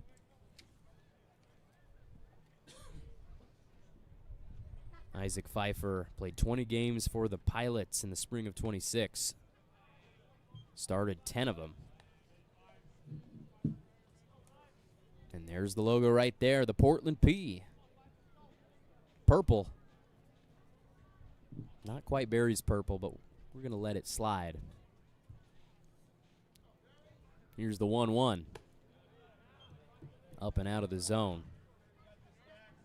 Pfeiffer batted 200 for the Pilots in the spring. 2 RBIs. Another finance major. Seems to be a theme throughout college baseball. Number 2 catcher in the state of Oregon coming out of high school. He's going to hit a liner to left. Gavin Price scampers back to get it. And that will do it for the top of the 5th. Berries holding on 8 to 3. The Elks score a run. No hits for them. It was 2 walks and a ground out that pushed it across. We will go to the bottom of the 5th, see if the Berries can answer. Live on YouTube and the WCL Live app. Cole Weber coming back after this.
World Cup celebration at the ballpark. We are headed to the bottom of the 5th. 3 runs scored by the Elks. All of them have come on outs, grounders in the infield. The Berries 8 runs of their own, 6 of them coming off of 2 swings. Kyson Barney 3-run homer and a Martin Serrano 3-run jack. Both of them near left center field. Both of them with 2 outs as well, so coming through in pressure situations. 8-3 Berries lead. Trying to win the series 3-0 over the Bend Elks. Both teams trying to get back to the WCL playoffs for the 2nd year in a row. For Bend, it would be 3. And that first playoff appearance in 2024 under then new head coach Alan Cox. It was their first in 8 years. They were WCL champions back in 2015 and then took an 8-year hiatus from the postseason before coming back in 2024. They have made it 2 straight years. Michael Fitzgerald stays on the mound for the Elks, and he'll pump in a strike to start the at-bat against Matthew Major. Struck out swinging on a full count his last time up. That was to lead off the 3rd. Walked back in the 1st inning. 0-1 pitch from Fitzgerald is popped up down the right field line. Ortega ranging back to get it. Doesn't have the legs. Drops to move the count to 0 balls, 2 strikes. We don't have anybody warming up in the Bend bullpen, but we do have a couple of pitchers throwing a football around.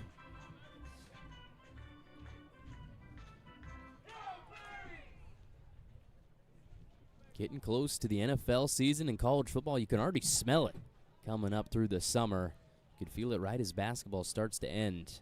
But we're in the midst of baseball season. Game 6 for the Berries here at home as Fitzgerald misses with the outside fastball. Not a bad looking throw. 2 guys throwing the pigskin around in the bullpen. Here's the 1-2.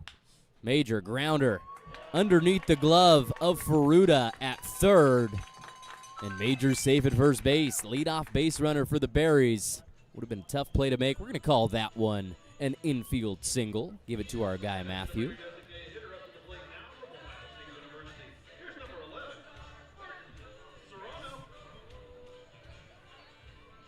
Runner on for Martin Serrano. Walked in his last plate appearance. 3-run homer in the 1st. 6'4", 210 pounds. He started 4 games as a catcher for the Berries. He's the DH tonight. First pitch. Slider. Drops into the zone.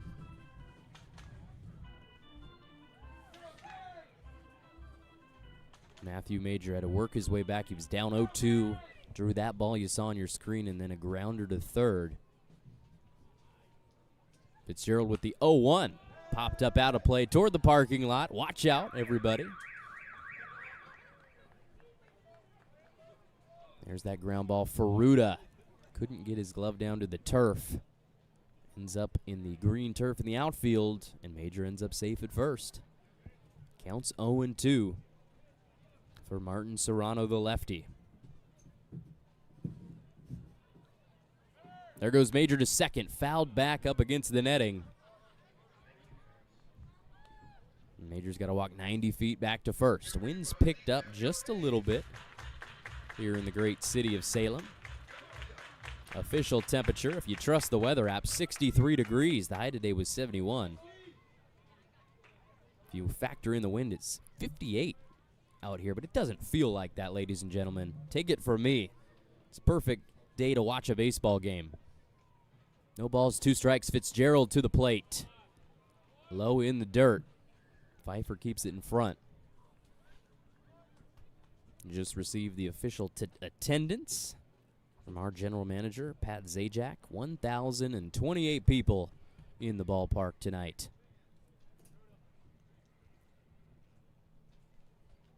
Here comes the 1-2. There goes Major. He'll slide in head first to second. Safe by a mile. 5 stolen bases on the summer for Major now.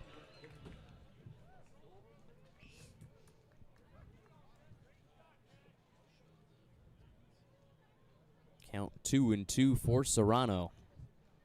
Here's a look at the 1,000 people watching the game tonight. Make sure you use that code Berries Live if you want a free reserve ticket. If you don't, then I'll take it.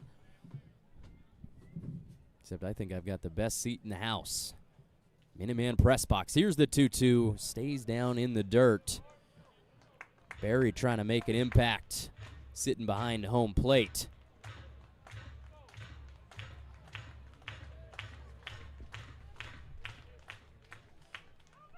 Serrano was down 0-2. He's drawn 3 consecutive balls. Full count. Facing off against Fitzgerald. Takes a peek back at second base. That's Matthew Major hopping around. The 3-2 pitch. Serrano just has to fend it off. Doing the Bee Gees proud. Not only will he survive, he will stay alive. No outs, runner on second. Berry is up 5 in the bottom of the 5th.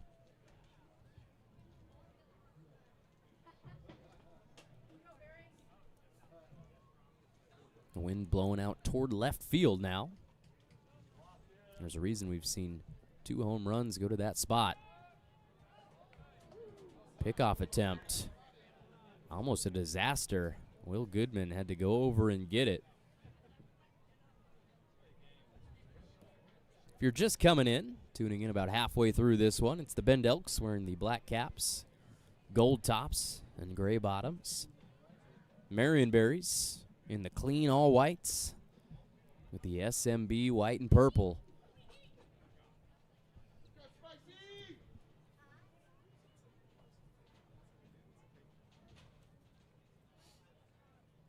Fitzgerald, long look back to second. Here he comes with the 3-2. There's a liner into left field, gets down. They're bringing Major home. He's got the speed. They don't even bother throwing it to home plate. RBI single. That's the 3rd one of the night for the Berries. 4 RBIs for Martin Serrano as he singles to left center. Berries got 9 runs. Lead goes back to 6. The future Buckeye standing on first. Here's that opposite field single. Drops down into the beautiful turf in the outfield, and Major scores from second. 9-3 lead. They match the Elks in the top of the 5th. Still no outs in the inning. Gavin Price offers at the first pitch, fouls that one back out of play over toward our concession stands.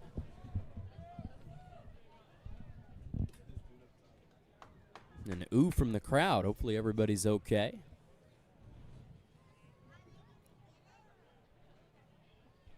Even Berry taking a look down the first base line. 0-1 pitch to Price. A little late behind it. Count moves to 0-2. Price 1 for 2 on the evening. Double just fair to left field. Also flew out to center back in the first. Graduate of South Salem High School. 1 for 3 last night with a single to right field.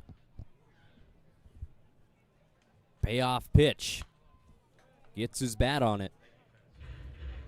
Just had to fend off the outside straight ball.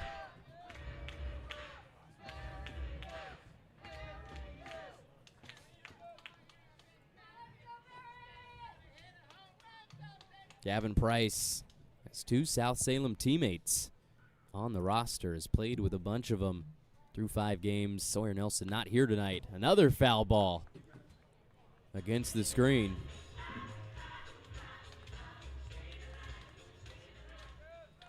And there's the Bee Gees. Great band. Underrated. Probably wouldn't have thought that back in 1978 because it was the only thing playing. You could turn the Bee Gees on for me anytime. Shout out to the Gibb brothers. Here's the 0-2. Fastball in the opposite box.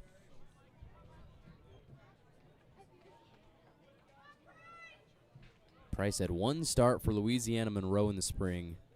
4 games played. He went 2 for 7 from the plate with a walk. Was the 6th-ranked outfielder in the state of Oregon, according to Baseball Northwest. And there's a pass ball over toward the Berries on deck circle. They're going to keep Serrano at second. Might have had a shot at advancing to third because the catcher, Pfeiffer, couldn't find it. 2 balls, 2 strikes. Still no outs in the inning. Berries' offense was dormant through the first 5 games. It's come alive tonight. 9 runs on 9 hits. Price looking to add to it. There's his guy on second.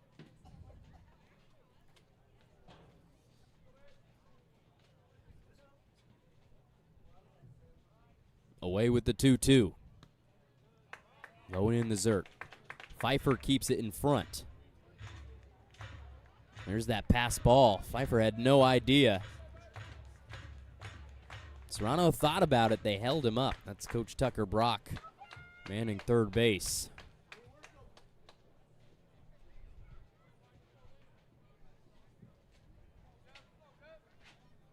Three balls, 2 strikes.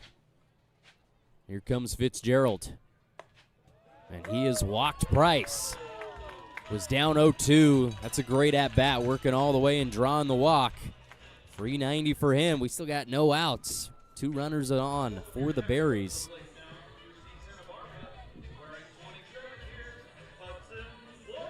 Still nobody warming up for the Elks. They've put the football down. Sweatshirts are on. Fun zone still intact. Beautiful place to be. Hudson Flora, last time we saw him, single to right center.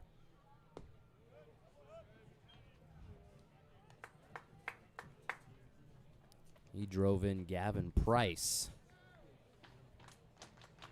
for his first RBI of the summer.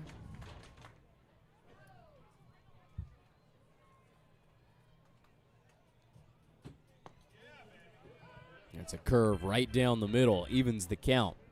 Hudson Flora, just graduating from Foothill High School, was the EBAL 2026 Player of the Year. And was awarded first team all-conference 2 straight years. Made an impact in the Bay Area. 1-1 pitch. Grounder off the end of his bat to first. They're going to go to second with it. Going to have to stick with just the 1 out. Get the lead runner. Flora will be safe at first. But Serrano moves over to third, so 1 out. Easy to score a guy from third with less than 2.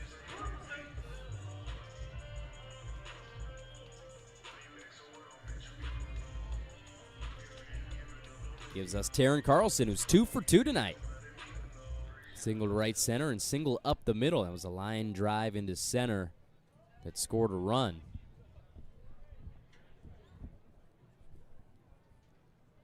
He just finished up his high school baseball career last week at Kamaikan High School in the Tri-Cities. Pickoff move to first. Flores just going to take it, and Ortega throws it to left field, and that brings Serrano home.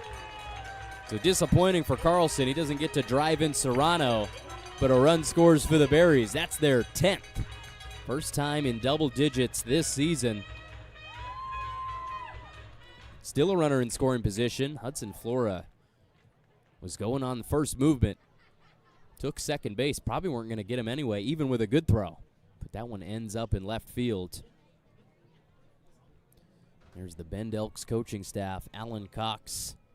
His 2 assistants, John Kemp and Wes Harper.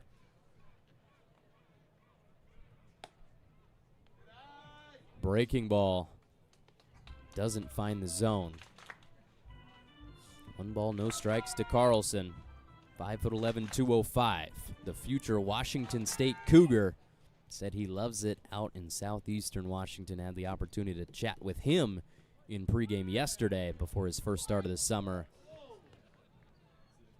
Last time we saw him at the plate.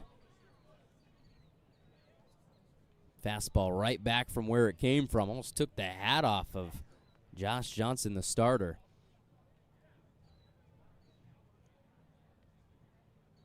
Here's the 1-1. Below the zone, below the knees of Carlson.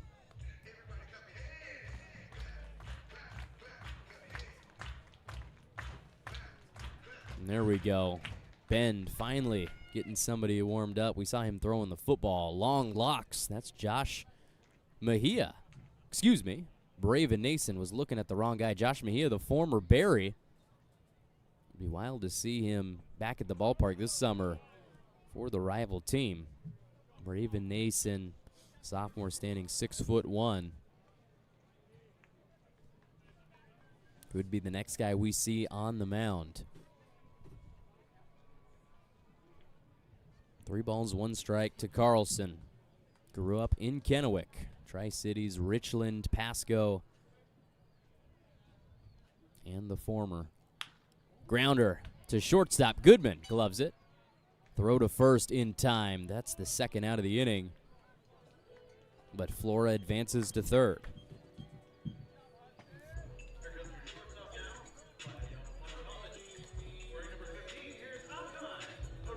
That brings up our player to watch, Aukai Arujo Waiau. The islands of Hawaii on the left side of his helmet. Spent the fall at UH, learned from a bunch of older guys, but knew he wasn't going to get the opportunity to see the field a bunch in the spring, so he transferred to Yavapai. Pops that one back out of play. Aukai didn't play in game 2, but game 1, there's his bases clearing double off the travel for game sign in left center. Drove in 3 runs. That made it a 5-4 ball game. The Berries would tie it up in that inning 5-5 and eventually win the game 7-6. That was their first win of the series. They win last night 2-1, and they were well on their way to a sweep, up 10-3 in the bottom of the 5th. We've got a 1-1 count for Aukai. He's 0 for 2 with a fly out and a strikeout. There's another fly ball. This one to left. Aukai Arujo Waiau out at the warning track. Up against the fence was Dimitri Susidko, who makes the catch. Wasn't even a full swing by Aukai. Got a little bit of help from the wind, but that will do it for the bottom of the 5th. Berries score 2 more runs. They've got 9 hits in the game. 7-run lead will take us to the break before the top of the 6th. Berries baseball live on YouTube and the WCL live app. Coming right back. Ross is going to do true or false trivia and 1 ABC. Ross, true or false? The little hairs on blackberries are called styles. True is his guess, and Ross is correct. Number 2, temperature affects the flavor of blackberries. His guess is true, and he is correct. And here for all the beans. What fruit is Oregon the #1 producer of?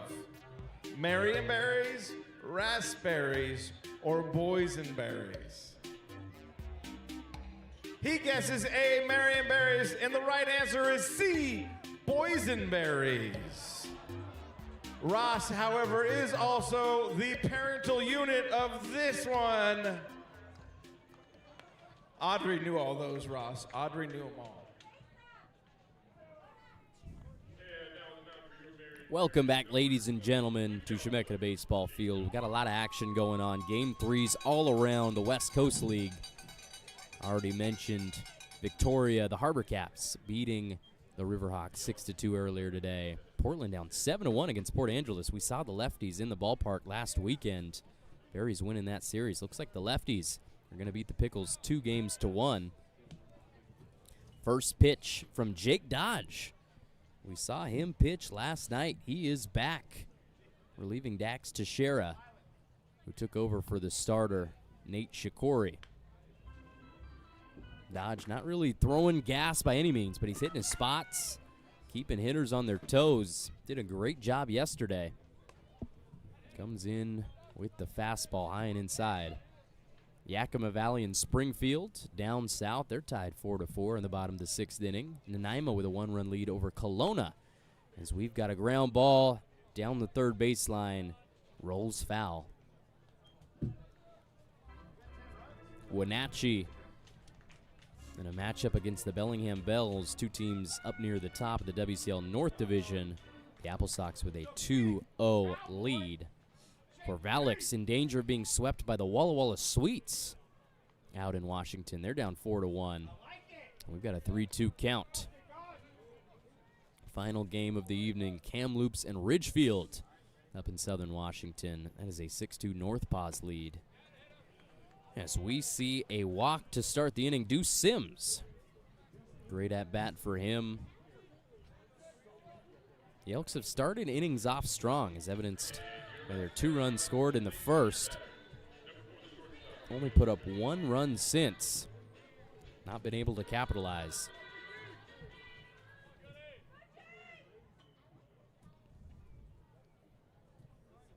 And we've got another violation by Bend. We're going to start this thing 0-1.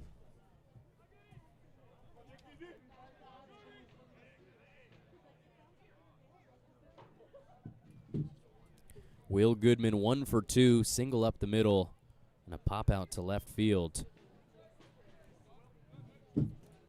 The Bend kid playing for his hometown team. Had a great career for the Lava Bears at Bend High School. Takes ball number 2 outside.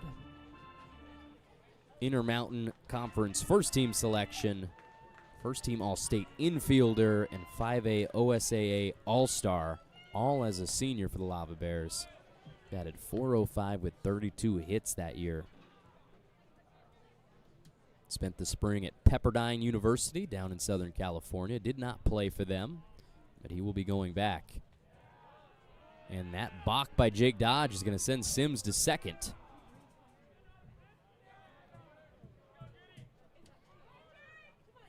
Deuce Sims, the DH, second time on the bases.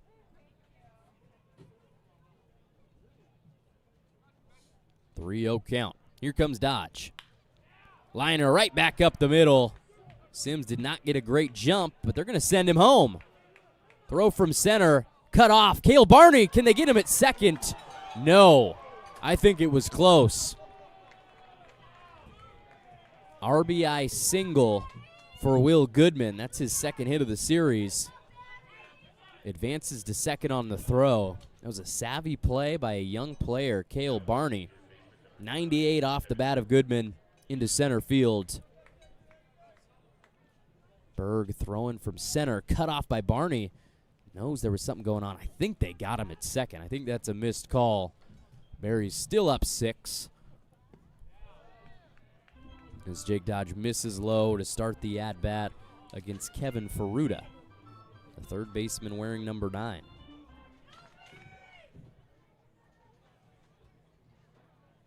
A lot of hits in this game. 13 to go around. We had 9 total last night and just 3 runs. Got 14 of them here on this Thursday evening. It's 8:34 p.m. Sun getting low. And a high pop fly to center. Evan Berg got to go back behind him. That one at the base of the fence. He can't come up with it. Berg throwing to Barney. Throw to the plate. Can they make the tag? Yes, they can. Kyson Barney from short. Second night in a row that he's thrown out a runner at home. Did it from second base yesterday. Does it from short here. Great cutoff. It was a good throw by Evan Berg in center as well. Some more good defense by the Berries. It was a defensive battle last night.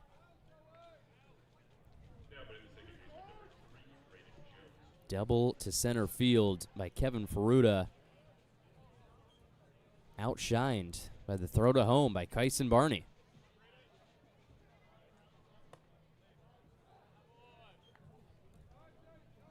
That brings us to Braden Jones, the second baseman, 0 for 1. He walked in the second inning. Native to Chehalis, Washington.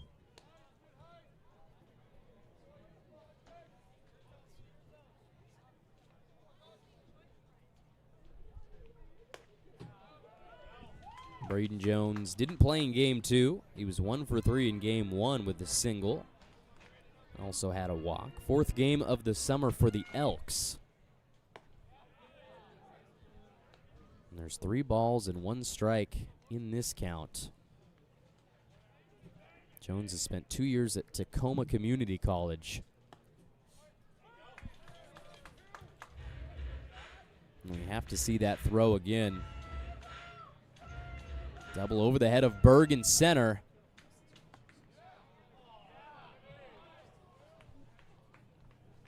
And Barney throws him out. Great tag by Flora. Diving to make it. That's the first out. But we just saw a walk by Braden Jones, his second of the night. And we're going to have a chat on the mound. Jake Dodge going to talk to his pitching coach, Lindsey McCarger. Berries still up 6. 2 runners on in the 6th. The entire infield going to have this conversation. Back to Braden Jones. 2 years at Tacoma, 62 games played, career .262 batter. And there is a look at the Berries bullpen. A lot of guys enjoying the view, but there is an arm warming up. And that's a new face. You haven't seen him on the mound before. This is his first day in Salem. Daniel Camus just finished up his freshman year at Cal Poly, redshirting for them. Didn't make the trip to the Super Regional. Decides to come and throw some innings for the Berries this summer. Might see him in the next couple of innings. Camus wearing number 37 as Jake Dodge throws a fastball in the dirt to start it off against Eli Pupo. And he walked in his last plate appearance. Dribbler up the middle. Barney flips it with his glove to second.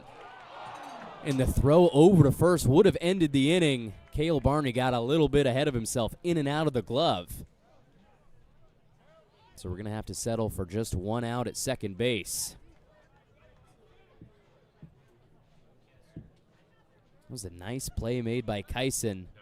Flip with the glove. Alki, nice throw to first. And Cale knows he let one go.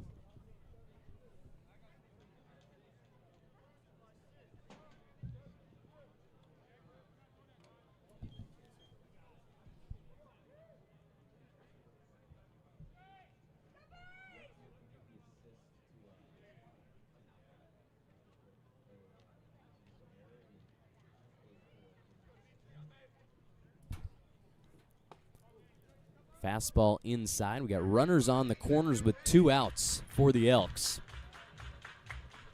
Lead still 10-4 for Marion.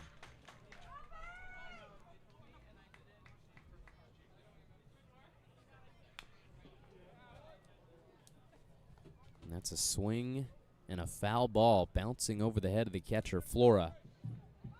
Dmitry Susidko, after going 3 for 4 last night with 3 singles. He's currently 0 for 1 with 2 walks, has been patient. Mentioned he was a J. Sarah Catholic High School grad. Went to school with Tyler Dunning, who we're going to see here in a couple of weeks, coming back to the Berries for the 2nd summer in a row. Susidko, down in SoCal, 2-time All-CIF selection. Decorated high school baseball player. Went to Saddleback College in Missouri. Here comes the 1-1. Liner into center. Can Berg get to it? Yes, he can, and that will end the inning. A lot went on there. 1 run crosses for the Elks. They get the lead back to 6. Couple of hits for them, an error by the Berries. But we will go to the bottom of the 6th. Marion up 10-4. This is Berries Baseball live on YouTube and the WCL Live app. Cole Weber with you. Taking a break and coming right back.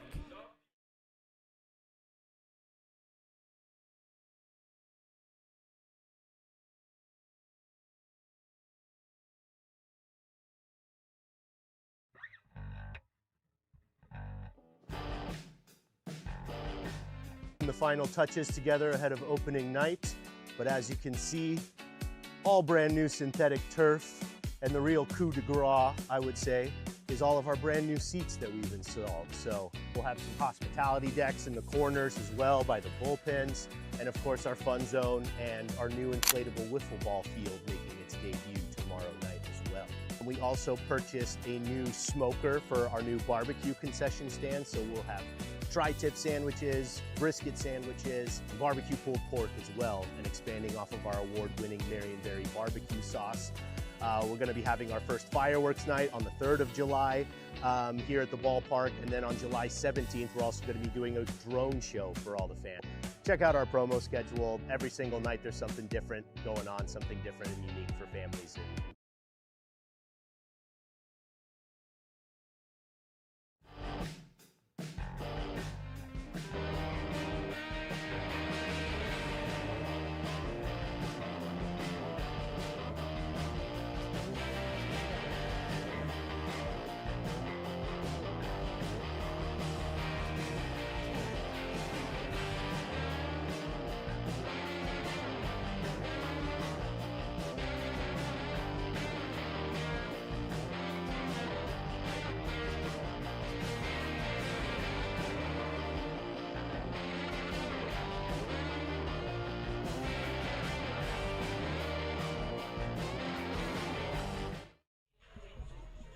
Got a new pitcher on the mound for the Bend Elks. That is Braven Nason, 6'1", 190.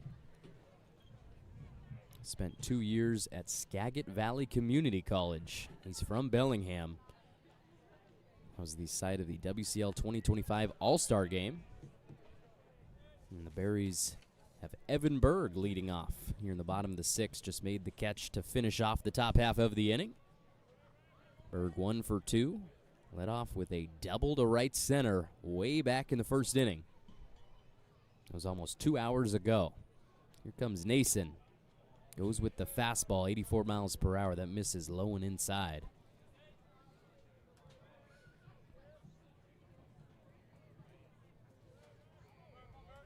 Nason, a big fan of chicken burritos, according to his bio on the Skagit Valley website. Also a big fan of Pete Weber. Who do you think you are? I am. 3 balls, no strikes to Berg. Trying to get things started right for the Berries. They have answered the Elks every time they've scored. Let's see if they can do it again. 3-0 pitch. That's a nice breaking ball that finds the zone.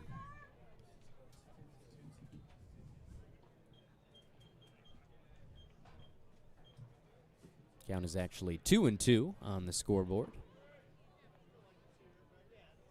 As Nason heads to the plate, here's a grounder to second. Snapped up and moved on over to first for the first out of the inning. That's Braden Jones to Noble Ortega. I just want to welcome you all back inside the Minuteman press box. Cole Weber with you, your voice of the Berries, here in the summer of 2026 and beyond. It's been a great night for the Berries, specifically offensively. After only putting up 2 runs on 3 hits yesterday in the win, they came into today last in the WCL in batting average. I think that's going to change. They've got 9 hits and 10 runs tonight. Shout out to everybody working hard up here. My producer, Ryan Goff, Luke Larson to my left, State Analytics intern, Cooper Kripe, the official scorekeeper, having to deal with a lot tonight, some weird plays. And then Charlie Satterley running the scoreboard. Here's a hard line drive into left. Kyson Barney gets a hold of it, 96 off the bat. And that's his second base knock of the night.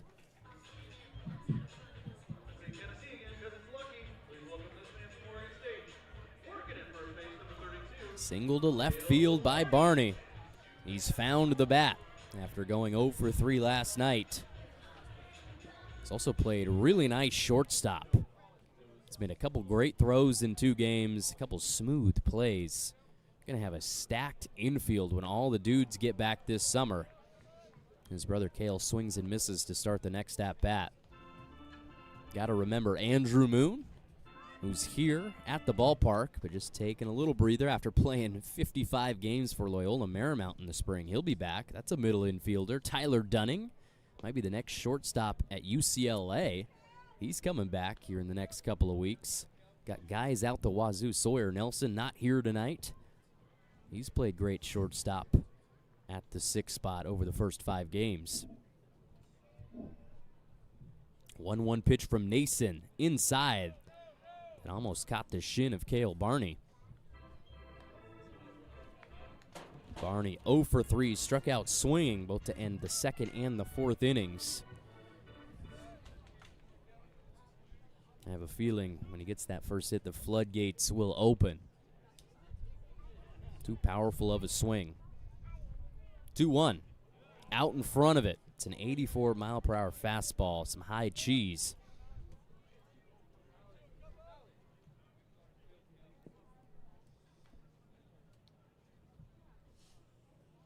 A 10-4 lead for the Berries. They're 4-1. Haven't played a road game yet. There's a line drive into center. That is caught by Pupo. It was a stolen base attempt by Kyson. He had to run all the way to second and sprint all the way back just in time. It was a nice throw from Pupo over to first. Elks don't double him up, but that's still 2 outs here in the 6th inning.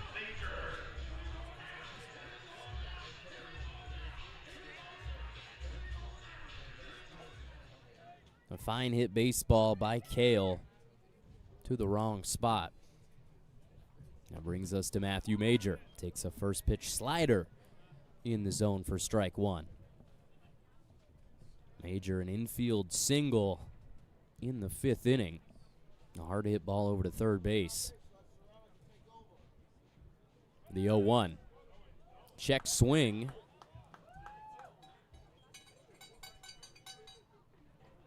Kyson took second. Not sure. I guess it's not a foul ball because they're going to keep him there. Ball ended up back at the backstop. So 2 outs, runner on second for Matthew Major. 2 RBIs to his name. He awaits the 1-1 pitch. It's a fastball from Nason. Low and outside.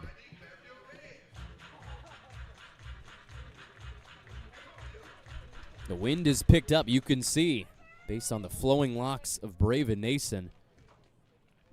Wearing number 19.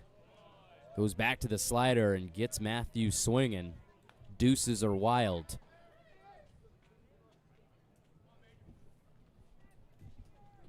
Kyson Barney on second after the single.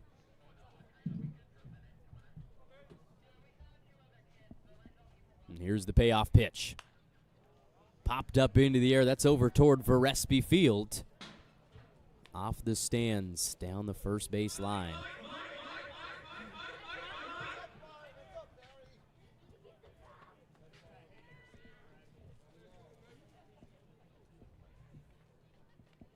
Two-two pitch. Inside. That one's gotta hurt. Matthew Major, I don't know what it is about him. Came into today, 4 hit by pitches. Add that to the tally. 5 in 6 games. Crowds the plate. I don't think he deserves all the punishment that he's taken. Made a hard sound, too. Got him up on the arm. 84-mile-per-hour fastball off the elbow guard. He's shaking it out down at first base.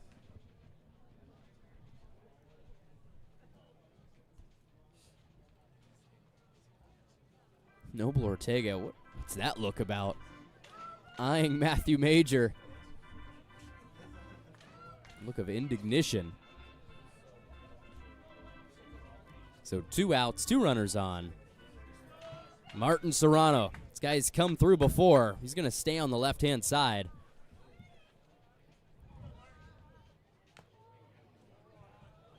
Offered at the first pitch fastball. Fouled it off.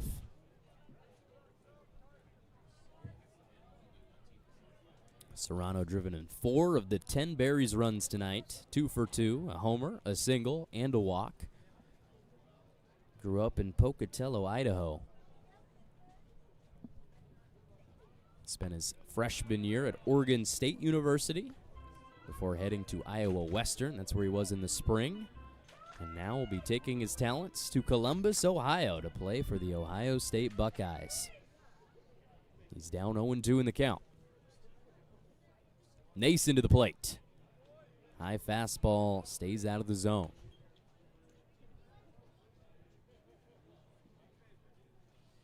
Serrano only had 2 hits coming into the game. He has doubled his output. 3 extra base hits, 2 homers, 10 RBIs. It's a hard ground ball to foul territory.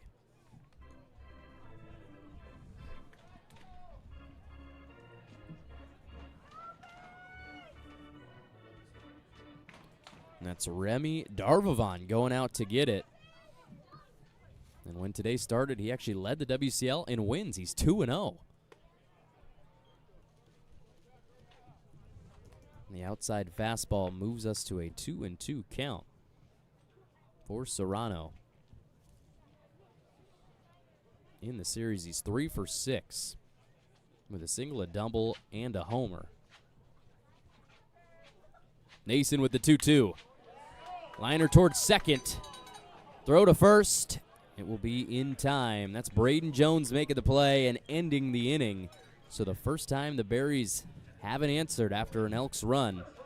10-4, though, they hold on to the lead as we go to the top of the 7th after the break. Berries Baseball live on YouTube and the WCL Live app coming back after this.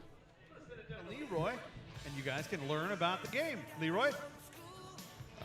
Charlie and Clay are doing a minute to win it. Strapped to their backs is a ping pong holder, and they have to shake all the ping pong balls out. You guys ready, Charlie and Clay? 3, 2, 1, go! Our winner is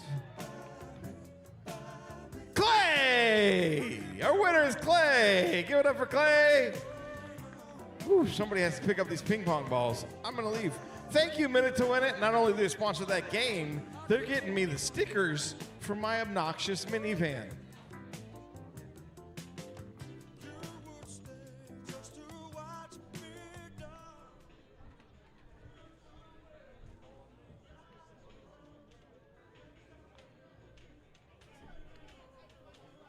Welcome back, ladies and gentlemen. Top of the 7th. Here's a look back at the WCL South Division standings. The Berries sit at the top 4-1, and they are well on their way to winning their 5th game of the season in 6 tries. Corvallis, they were down to Walla Walla, so they're going to flip. Going to be 3-3. The Sweets going to move up to 4-2. Elks, if things go the way we want them to, they'll be 3-3 as well. Portland, they were down 6 to Port Angeles. Going to be a lot of movement with 6 teams tied for 2nd in the standings. Springfield 1-4. We've got a new pitcher on the mound. 3rd inning in a row that the Berries have put a new arm out there.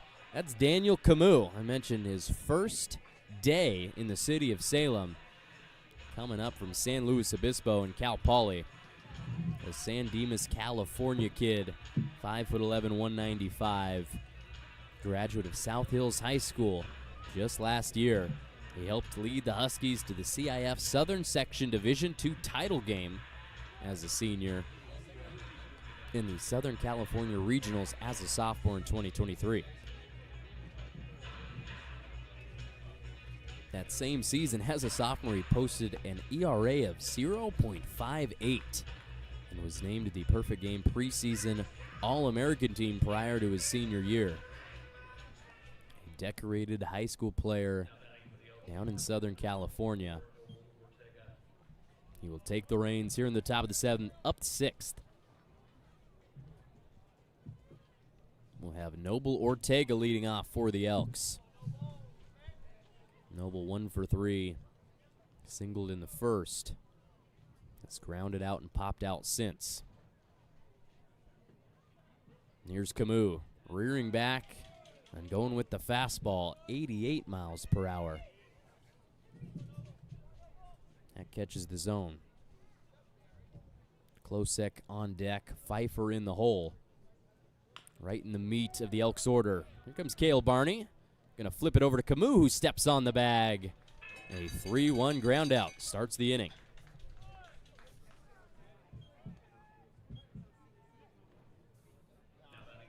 1,028 fans in the stands tonight at Chemeketa Baseball Field, home of the Berries in 2025, 2026, and as far as we can see down the road. Richie Klosek back in the box. He's driven in 2 runs, but he's 0 for 3. 3 groundouts. He's spreading the love. 1 to second, 1 to short, 1 to third. That just leaves first base. Don't leave Cale Barney left out. A 1 pitch. Slider 79 miles per hour. Misses outside. Richie Klosek played in the 2018 Little League World Series, repping the Southwest region for Post Oak Little League.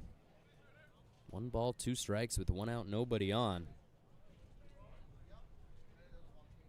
In that World Series run, Klosek hit a home run in one of the regional games. 1-2, fouled back up against the screen.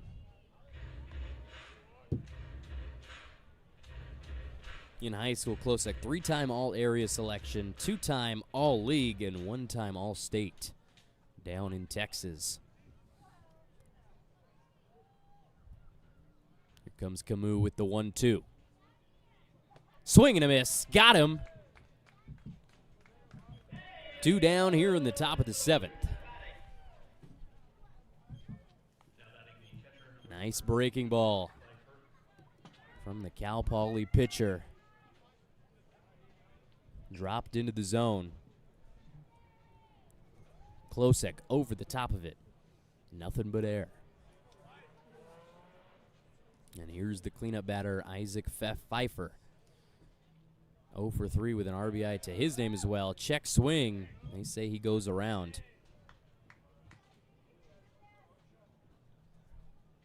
5'11", 205. Was batting 143 prior to the start of this game. Camus sticking with the slider. It's a nice pitch. It's working well. 0-2 count.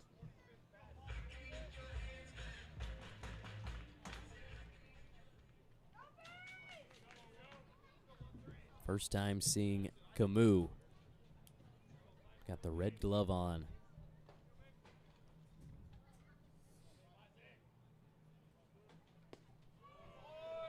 Goes with the changeup. That one below the knees of Klosek. 1 ball, 2 strikes. There's a look at it. Definitely low. Here he comes. High chopper over to third. Carlson gloves it. Throw to first in the glove of Barney, and that does it. 3 up, 3 down. That's a great debut by Daniel Camus. And no, I am not Dr. Seuss. Just a coincidence. That does it for the top half of the 7th. We'll go to the bottom half of the inning after this break. Berries Baseball live on YouTube and the WCL live app.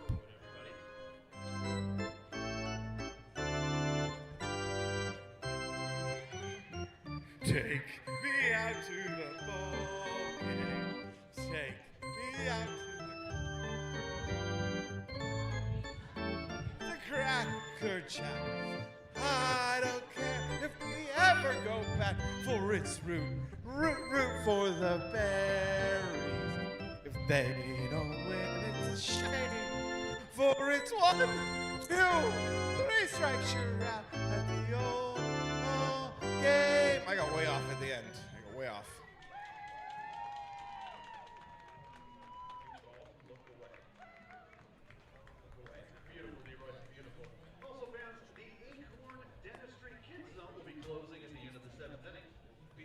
We're going to take a look at what got us to this point here in the bottom of the 7th. Berries up 10-4. It was Bend who started things off in the top half of the 1st. They had a bunch of singles, 3 of them to be exact, in the 1st inning. They scored 2 runs and took a quick lead against the starter, Nate Shikori. Both Susidko, Noble Ortega had a single, but it was the Berries who answered right back. Martin Serrano with 2 outs from the left side. Big old swing over the center field fence to give the Berries a lead, and this is just a great view of it. Gone off the bat. Bottom of the second, Kyson Barney follows suit. 3-run homer of his own. Gave the Berries a 4-run lead. They tack on in the bottom of the third. 2 more singles, 2 more runs driven in, and then Martin Serrano comes through in the 5th, driving in another run. They've got 10 runs on the board. First time this year they've gotten to double digits. First time getting double-digit hits as well, and there's a hard fly ball out of play by Gavin Price. Leading off for Marion in the bottom of the 7th.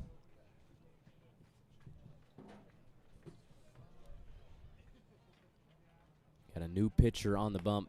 1 inning in the books for Braven Nason. He didn't give up a run. Good showing for him. That is number 22, Keithan Vaquera. 6-foot lefty from Bakersfield. There's a liner into center. That one's hit hard. Too bad. They've got a guy there, Eli Pupo, in his glove for the first out. Had a couple of those for the Berries tonight. Hard hit baseballs to the wrong spot. That was 99 off the bat. Squared it up, hit it into dead center field. And here is the 7th batter in the order, Hudson Flora. 1 for 2. RBI single back in the 3rd.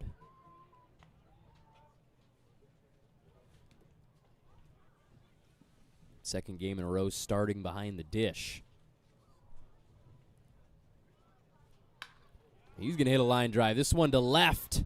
And that one under the glove of Susidko. He's going 2. They're going to hold him up. Hudson Flora standing up on second base with 1 out.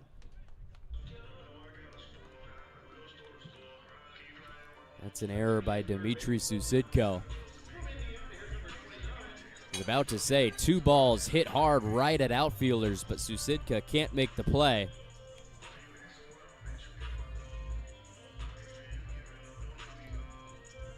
.93 off the bat of the catcher. Not really sure if Susidko lost it in the light or just didn't get there in time. Would have been a tough play to make. That's the second error of the game for the Elks. Swing and a miss by Carlson. He's got 2 singles. 1 to right center, 1 up the middle. Also an RBI. He'll be spending most of his time in the Polouse over in southeastern Washington, starting in the fall. 2 for 3.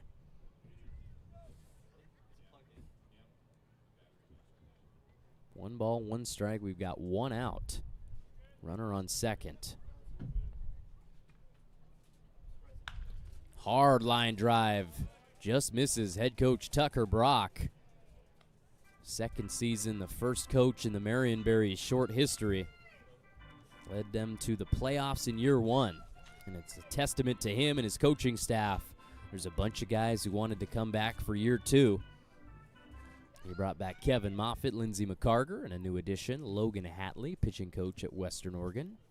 Familiar with a lot of these Bend guys.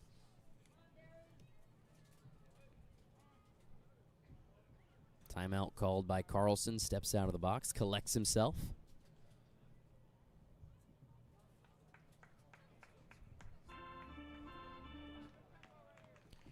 And the temperature rapidly dropping when the sun goes down.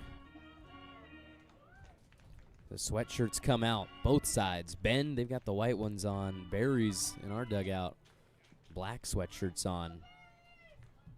Everybody in the stands looks like they've cleared out. Could have used maybe a couple hundred more scarves in the stadium. There's another ground ball in foul territory. 1-2 count.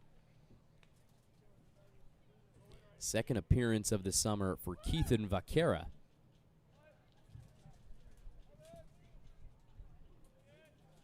Pitched an inning, gave up a run in his previous appearance, had 3 strikeouts and 3 walks. That was against the Springfield Drifters in the 3rd game of that series. Here's a fly ball to right. Coming in and making the catch. It's another nice throw over to 3rd. Actually way out of the way. Had the pace, wasn't on line. Klosek trying to gun down another runner. Too bad Hudson Flora stayed put on 2nd base.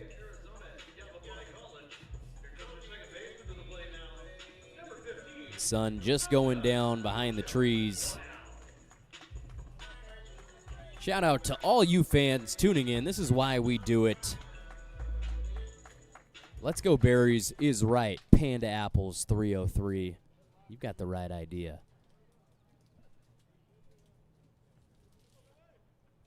And there's Vaquera stepping off.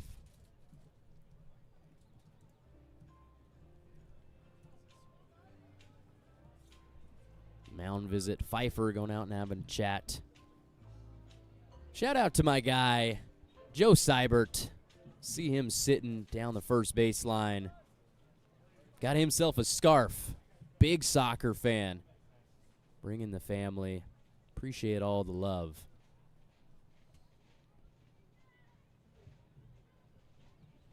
Keith and Vaquera playing at Long Beach City College during the school year for the Vikings. Grounder right back to him over his glove. Jones running to his right, makes the throw to first. That's a nice play, and that will end the inning. No runs scored by either side in the 7th. The score remains 10 for Marion, 4 for Bend. We will take a break here on YouTube and the WCL Live app and come back for some more Berries baseball in the 8th. Throw it down to Leroy. Leroy. We got Braden, Brixton, and Piper. There are kettle chip bags tonight. 3 of you are going to hop down behind and around Barry. Watch out for Dinkle. You're going to go around Barry and then back, and the first person back wins. Ready, set, go! 3, 2, 1. Oh, my bad. Go! Honey DeJean is out to the lead, but Piper in sea salt and vinegar is close behind. They make it around Barry, all 3 of them. Honey DeJean is going to probably go, but Jalapenos quick on their tail. Go, Honey DeJean, go! And Honey DeJean is your winner. That's Braden. Give it up for Braden. Kettle Chips, the best smelling factory in Salem. Yes, it certainly is. And this is your final call for food and drinks, all concessions, including beer, wine, mixed drinks, etc. Welcome back, Berries fans. Today's broadcast is brought to you by AOE Chiropractic, a fully mobile practice who will come to you in Salem, Portland, and throughout the Willamette Valley. Visit aoechiropractic.com for a free 15-minute video or phone consultation. And there's the AOE Chiropractic sign, which I helped put up with the great Stephen Varespi. That's a lot of our handiwork that you're seeing out there at Chemeketa Baseball Field. If you're sitting in a chair listening to this game in the stands, well, we probably made that chair, and if it breaks, it wasn't me. There's a great look at WCL All-Star Stephen Varespi, a Willamette baseball legend, has a field named after him at the ballpark.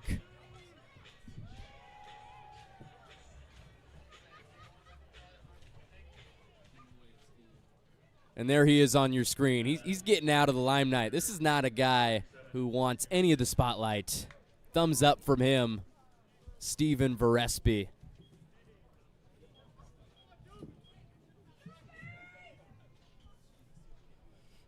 We're going to start things off here in the top of the 8th. Daniel Camus staying on the mound, and he will start us off with a fastball right down Main Street for strike number 1.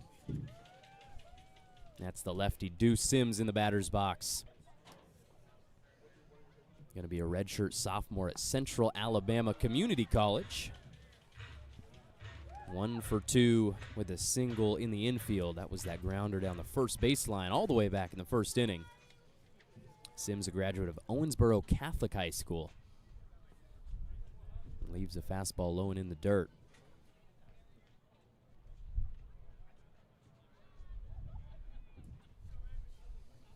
Interesting that Alan Cox, the head coach for the Elks, also coached at Owensboro Catholic in his past. So there's a connection there with Sims. Swing and a miss. Strike number 3. Camus going back to that payoff pitch. The curveball drops into the zone. Really nice.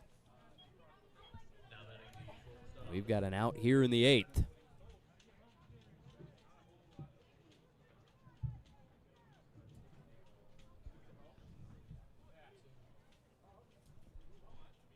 Second strikeout of the night for Camus. And it's now Will Goodman, the beer batter tonight. Hasn't made the fans very happy. He's 2 for 3. 2 singles up the middle and an RBI coming through. Grew up in Bend, playing for Bend. Spent the school year at Pepperdine. Fouls back a pitch into the netting in this newly constructed Chemeketa baseball field, housing over 2,000 fans. There was 1,028 of them here tonight. Looks like people have gotten a little bit scared of the cold. Breaking ball misses low. 2 balls, 1 strike to Goodman. Helped lead Ben High School to 3 straight state playoff berths in his time there. Check swing, fastball up and in, out of the zone. 3 balls, 1 strike.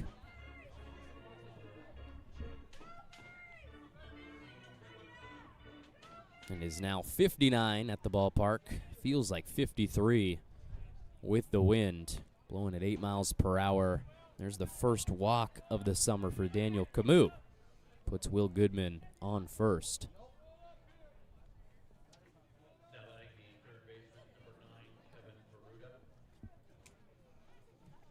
One out runner on for Kevin Ferruta, third baseman from San Carlos. 2 for 3, had that double to center field over the head of Berg.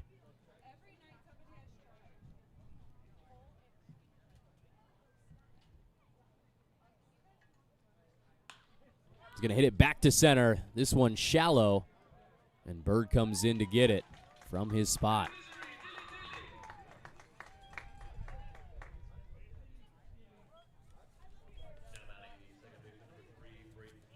Two down for the Berries, top of the 8th, up 6. Scored 8 runs in the first 3.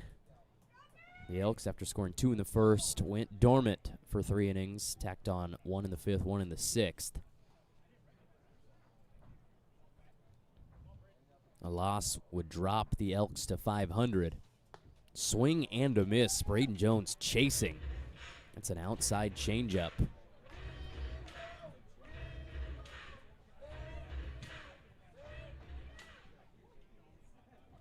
Braden Jones has walked twice. Also popped out to first back in the 4th inning. Here comes the 0-1. Bounces to Flora.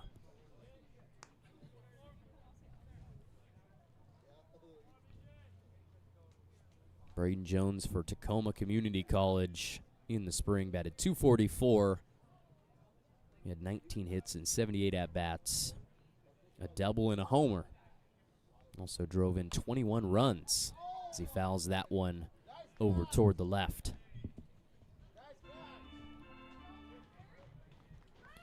One and two, 2 outs. The runner on first is Goodman.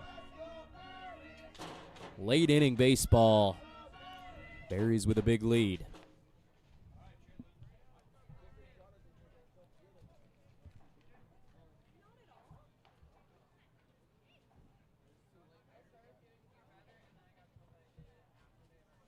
And here's the pitch. Goes back to the curve.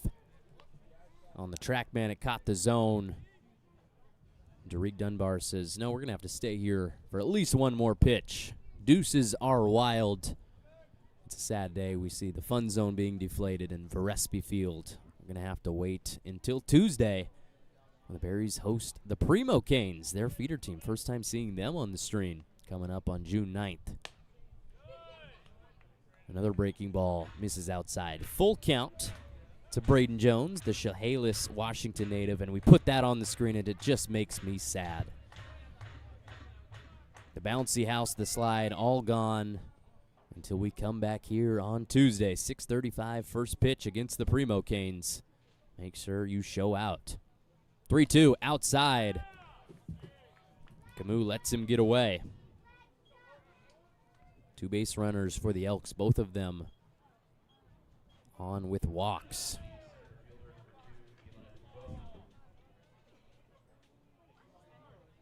Daniel Camus from South Hills High School, as a senior for the Huskies, led them to a Hacienda League title, qualified for the CIF Southern Section Division I playoffs. He's got aspirations to play some pro baseball. He bounces a fastball to Eli Pupo to start the at-bat, 1-0.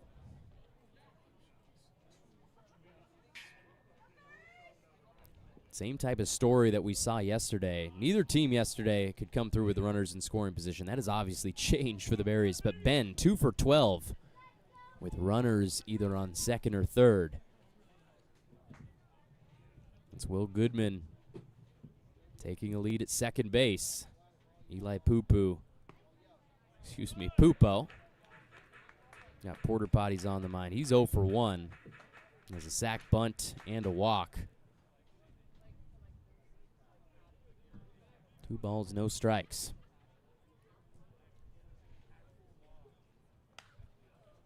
Fly ball into foul territory. This is the latest we've gone here at the ballpark so far this summer. Getting to see the lights, new and improved.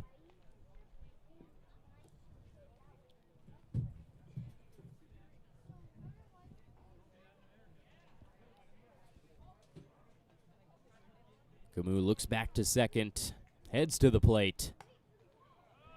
Goes with the fastball that misses outside.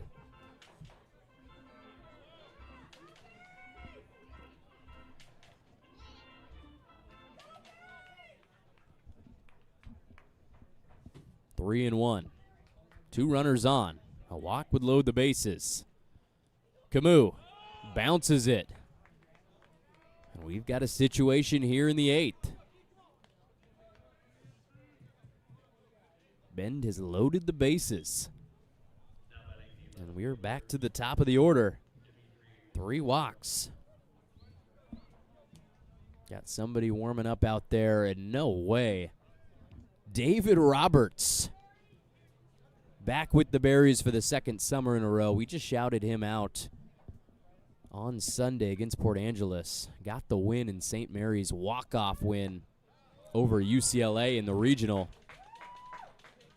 It was a Cody Kashimoto run that scored and beat the Bruins in walk-off fashion. It was a Makoa Sniffen single through the left side. A Bend Elk in 2025. A lot of WCL across college baseball making an impact.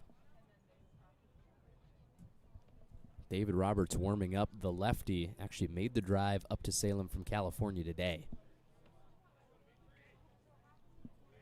0-1 count to Susidko. Grounder, foul territory. Falls down 0-2. Speaking of 0-2, that's what Susidko is at the plate tonight. A line out and a ground out with 2 walks. And there's David Roberts wearing number 38. Going to be a redshirt sophomore at St. Mary's in the fall. It's been his freshman year at Arizona State. Here's Camus, the payoff pitch. Susidko barely gets a bat on it. Soft liner into foul territory. Keeps himself alive. From San Juan Capistrano.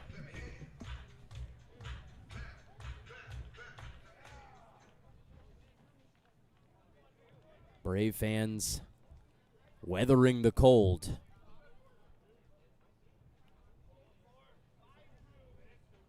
And if you spend a lot of time in Rockford, Illinois, as I have, 53 is shorts weather, my friend. Foul ball back into the Bend dugout.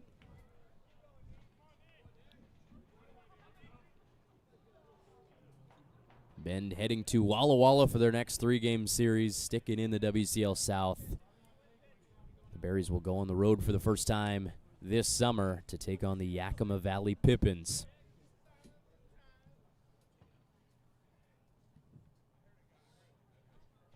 0-2 pitch, up and in. Some chin music to Dmitry Susidko.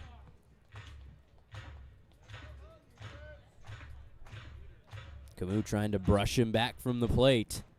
That one was 86 miles per hour right at the eyes. 1 ball, 2 strikes. Camus to the plate. Pop up in the air to left. Price coming in to get it. And it's going to drop over the head of Kyson Barney. 2-run score. Oh, my goodness. Bend cuts into the lead. Kyson Barney trying to range back to get it. Couldn't make the catch. Gavin Price.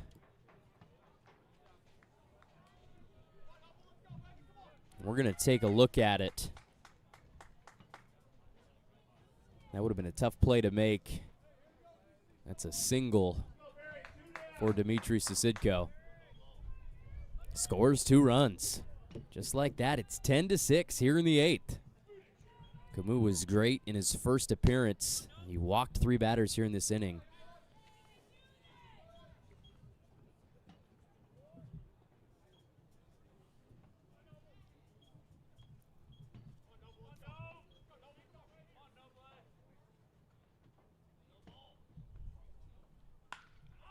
Hard ground ball off the umpire. Ouch. Nothing you can do about that. Kyson Barney fields it.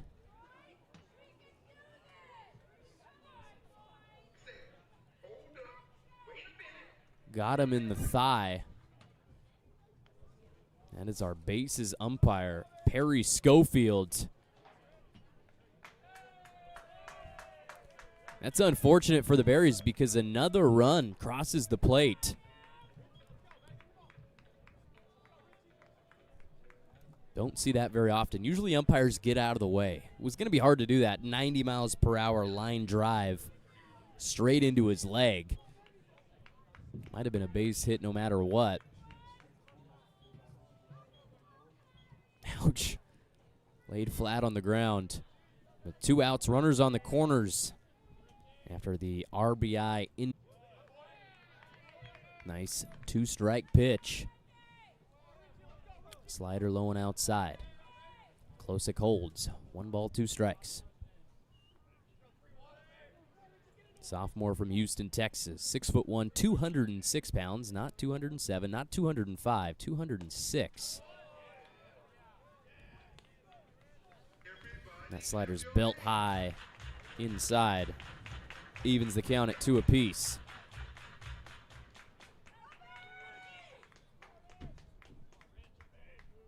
And we're starting to feel the breeze here in the press box. The 2-2 in the zone, catches the corner, and that will end the inning. 3 outs for the Berries, but a big one for the Elks, cutting the lead in half. 3 runs scored in the top of the 8th off of 2 hits and 3 walks as well. Fastball, low and inside, great spot. Gets Klosik looking. We will head to the bottom of the 8th, see if the Berries can tack on a couple more to extend their lead, give them some cushion. We'll take a break here on the broadcast. Berries Baseball live on YouTube and the WCL Live app.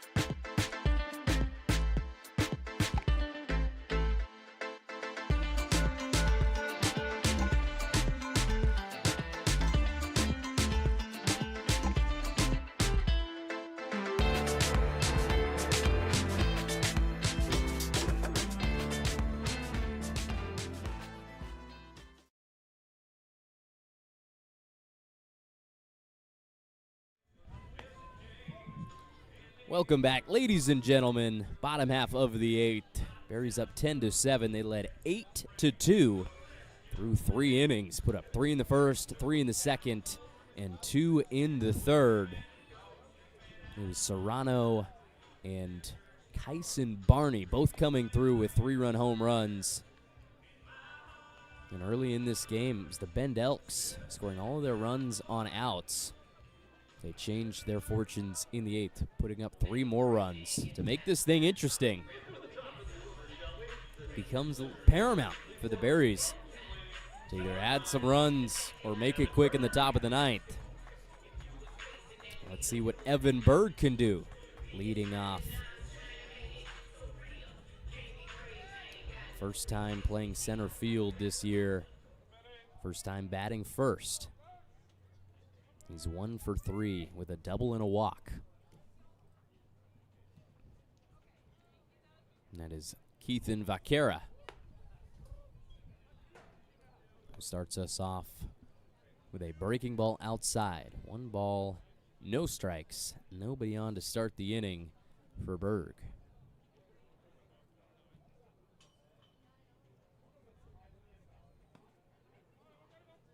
And that one catches the thigh of Evan Berg, who will scamper on down to first base, and that's a leadoff base runner for your Berries.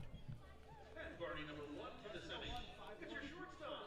He's from Oregon State, number 33, Kyson Barney.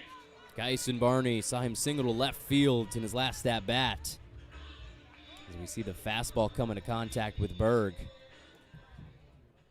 And here's a chat. Pitching coach Wes Harper wants to talk to Keithan Vaquera, member of the Long Beach City College Vikings in 2024-25. And that's going to do it for him. Through just 1 inning. Hit by pitch. Pretty close. Barely got him. Clipped him as he went by. Vaquera transferred to Fresno City College in 2025-26. But he is going to be relieved. There's a look at the sunset, barely peeking through above the trees in beautiful Salem, Oregon, the state capital in the Beaver State. There were 1,028 fans here tonight. I assure you, ladies and gentlemen, that's probably not the number now. The cold has scared people away. Finding out who the real fans are.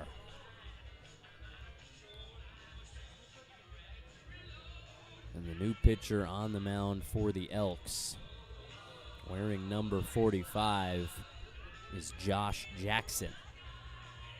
Not to be confused with the former Kansas Jayhawk, selected number 4 in the 2018, I believe, NBA draft. Might be a year or 2 off on that one. No, this is the pitcher from Eagle Point, Oregon, 6'3", 200 pounds.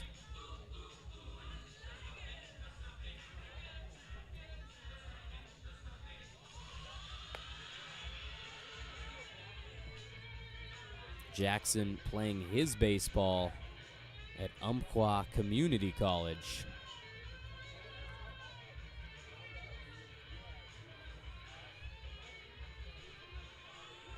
In his sophomore year with the Hawks. Pitched in 12 games, went 1-3 with 4 saves as the closer. Pitched 11 1/3 innings, struck out 19, had an ERA of 4.76. These are 19 games in 2 years with UCC.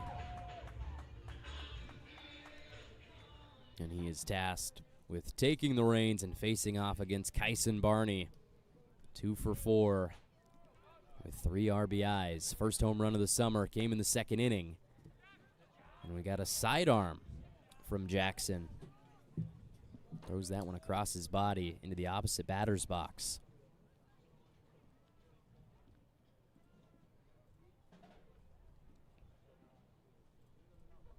The 1-0. There goes Berg to second. Whoa! How about that throw? Berg's going to take third. I'm going to safely say that one was just a little bit off the mark.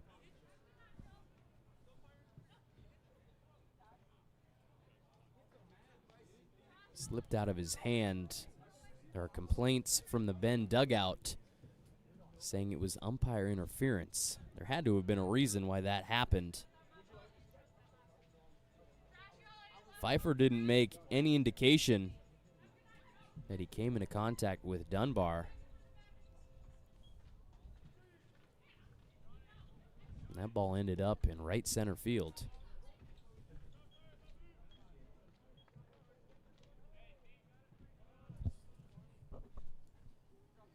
One and one count to Barney. Ben cutting the run. No outs with a runner on third. Barney swings and misses through the high fastball.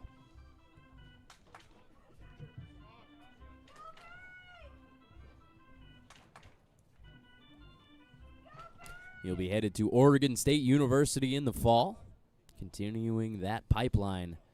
Marion to Corvallis. He swings and misses.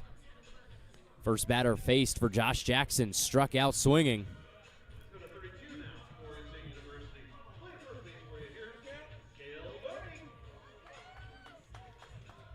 Not really. It looks like it slipped out of his hands. I feel like if it had come into contact with the umpire, there would be a look of disgust back behind Pfeiffer, and that was not the case. The Barneys trade bats. Kyson hands it to Kale. 0 for 4 tonight. 2 strikeouts, a line out, and a pop out. Last one he hit was hard right to center field. And that is a pop up to our left in the Minuteman press box. Over by the Snack Shack. Make sure you get down there in future games. Get some Marion Berry ice cream. A whole bunch of sweet treats down there.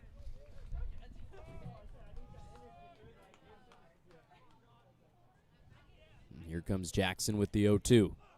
Swing and a miss. 2 consecutive Barneys go down swinging. Jackson has worked his way to 2 outs.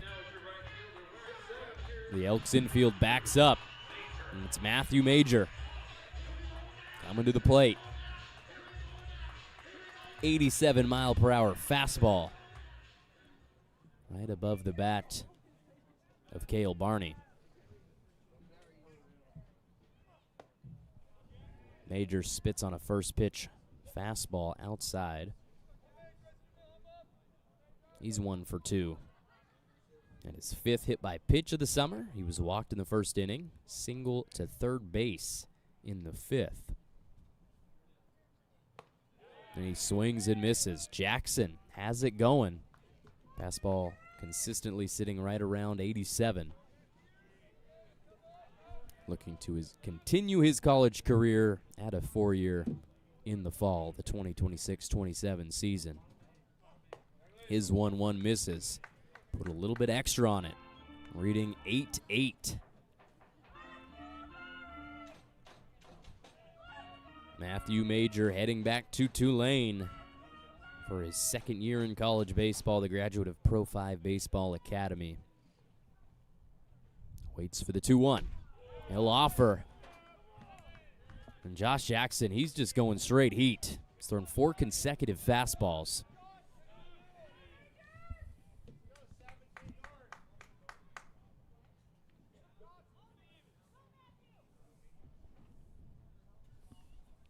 Deuces are wild.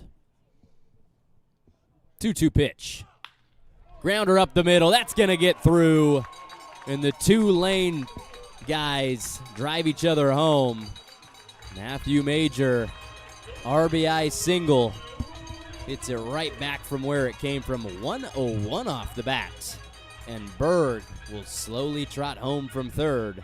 11 runs on the board for the Berries. Got a hold of the fastball. Jackson says, keeps working, I'm going to go with it again. And Major says, fool me once, shame on me. Fool me twice, shame on you. Pass ball. Major advances to second.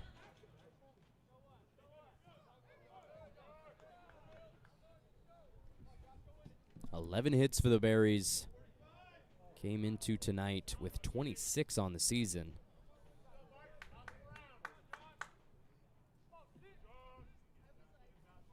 Martin Serrano's driven in 4 of the Berries' 11 runs. Pops one up into left. Susidko sits under it and makes the catch. So that will do it. 8 innings in the books. Berries with a 4-run lead.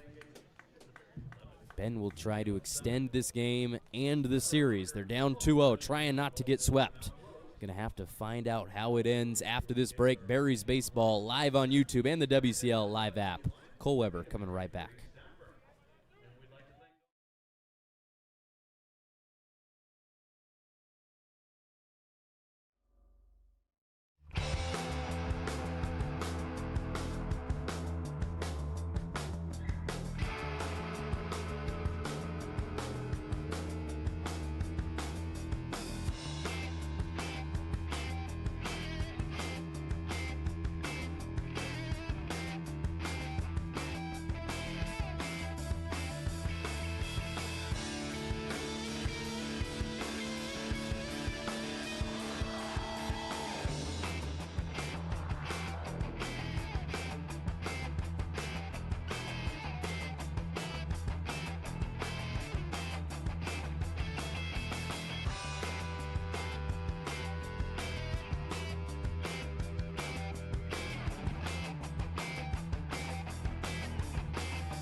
Those were some beautiful photos of the night taken by Sauce Studio and Design. Some flicks from Game 3, Bend against your Marion Berries, and we have a new pitcher on the mound. Didn't think we were going to see him. I was talking to him pregame, said he was going to take a nap in the bullpen. Well, he's awake. David Roberts, the lefty, is back wearing number 38. And he's on the mound trying to close out the sweep. Standing 6'3" from Discovery Bay, California. Had a big role in the bullpen for St. Mary's, a team that made it to the NCAA tournament in the spring. And their season ended over the weekend. Comes with the 90-mile-per-hour fastball to even up the count. Facing off against Isaac Pfeiffer. Goes with the fastball again. This one fouled back. Roberts in the spring during his redshirt freshman season. 2-2 record in 22 appearances. Started one game, but he mostly operated as a closer. Finished with 3 saves in 30 innings. Had 30 strikeouts to just 12 walks.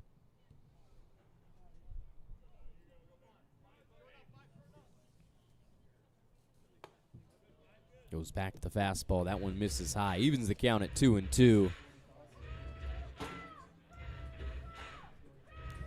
I was chatting with him the day of the West Coast Conference Championship. St. Mary's just had to win 1 game in 2 tries against San Francisco. He thought he had the changeup in the zone. Danced off the mound, misses outside. He was really confident. Knew that St. Mary's was going to get at least 1 W. They dropped game 1 before winning the WCC in game 2. And Roberts walks Pfeiffer to start the inning. Top of the 9th, 4-run lead for the Berries. Now batting the designated hitter number 37, Deuce Sims. Deuce Sims back in the box, 1 for 3 with a single.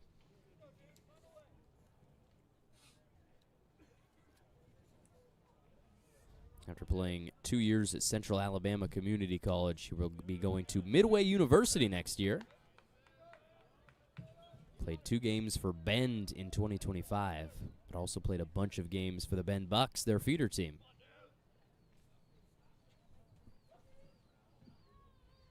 One-0 pitch. That's a great pickoff move. Did they get him? Yes, they did.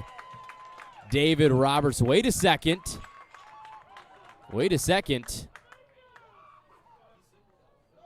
And he signaled out and then decided to change the call.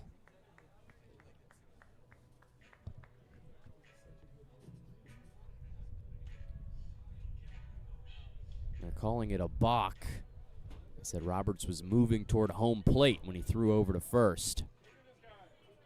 That's a huge swing. Would have been 1 out, nobody on. Instead, the Elks with a runner in scoring position for Deuce Sims, the DH. I was going to say it was a fantastic pickoff move, but you can see that front leg going toward home plate. It was an out call first, though, by Perry Schofield. Mixed signals from him. Counts 1-1 to Sims. Here comes Roberts. Misses outside. Clocking in at 92. Graduate of Liberty High School back in 2024. Grew up in Discovery Bay, California. That's about halfway between the Bay Area and Sacramento.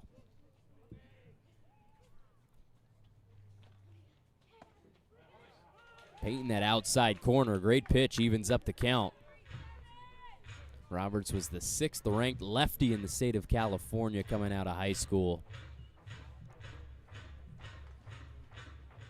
He was a big part of the Berries staff last summer. 2-2 pitch. Stays outside. Had the 2nd most innings for Marion with 41 under his belt and the 2nd most strikeouts, 32 in 2025. Excited to have him back. 3 balls, 2 strikes to Sims. Outside, he walks him. The tying run is on deck.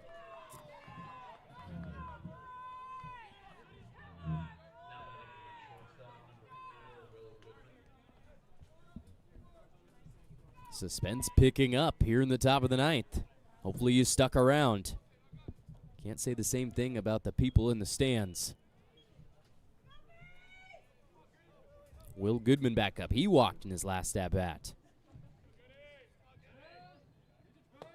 Takes a first pitch fastball in the lower half. 2 singles for Will Goodman with an RBI. The 0-1. Another fastball. And that one looked good to me. Not sure where it missed. 1 ball, 1 strike.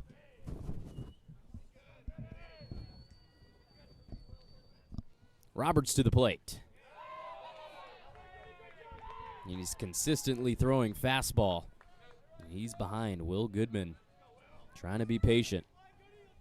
There's that tying run on deck. Kevin Ferruta represents it in the on-deck circle.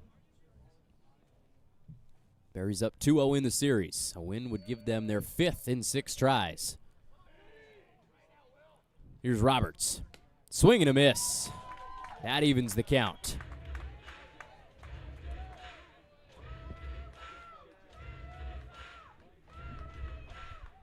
Next time the Berries will be at home will be on Tuesday, non-conference game against the Primo Canes.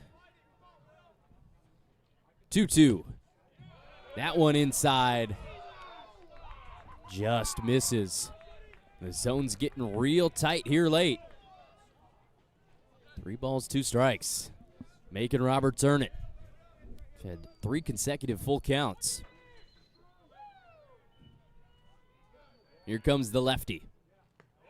Bounces to the plate, and we have walked to the bases loaded here in the 9th inning.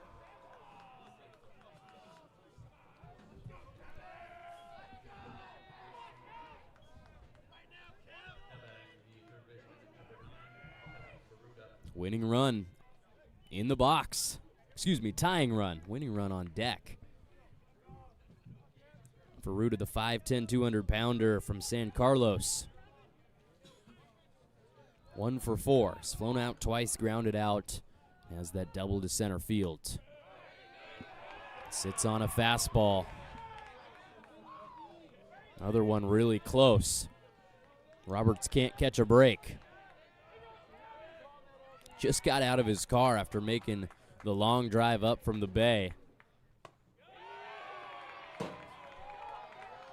And a fastball inside. And I'm looking at the TrackMan, and I can't stress this enough. These are really close calls, and all of them going the way of Bend.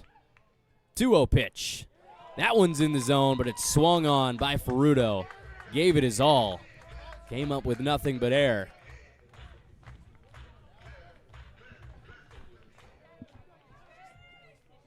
Two balls, one strike. No outs, bases juiced. Swing and a miss again. Roberts trying to win with some power.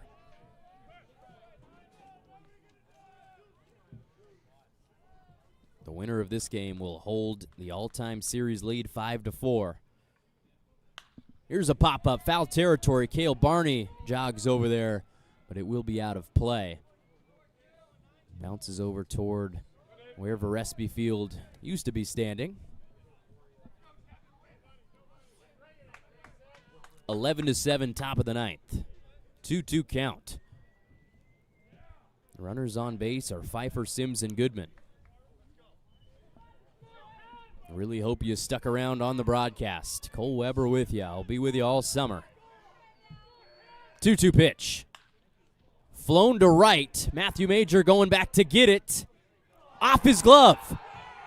That one falls to the turf. Only one run will score. Probably was going to score no matter what, but would have been nice to have the out. An error by Matthew Major gives the Elks a run in the top of the ninth.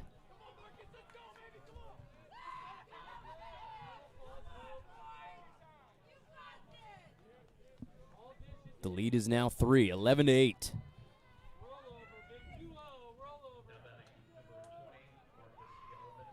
And we have a pinch hitter in the box as we look back to that fly ball by Ferruta. Fastball on the outside part. Not the easiest play, but in and out of the glove of Major, the right fielder. So no outs, same situation, bases loaded. The winning run is now in the box. Marcus Galvin. We saw him last night starting at catcher. He's been the main catcher for Grand Canyon over the last 2 years. Excuse me, the go-ahead run. We still got a bottom of the ninth to play if the Elks can tie this thing up or take the lead. Fastball up the eyes of Galvin evens the count. 5'9", 180 from Chino, California. And that looks to be Remy Darvavon warming up in the Berries bullpen. Counts 1-2 for Roberts. First day in Salem.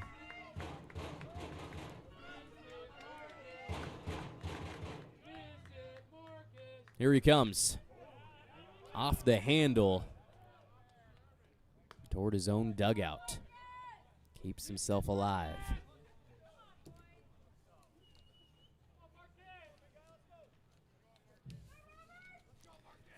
Galvin last night, 0 for 3.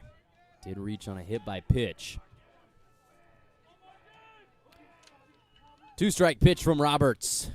Grounded again into foul territory down the third baseline. Ben not making it easy.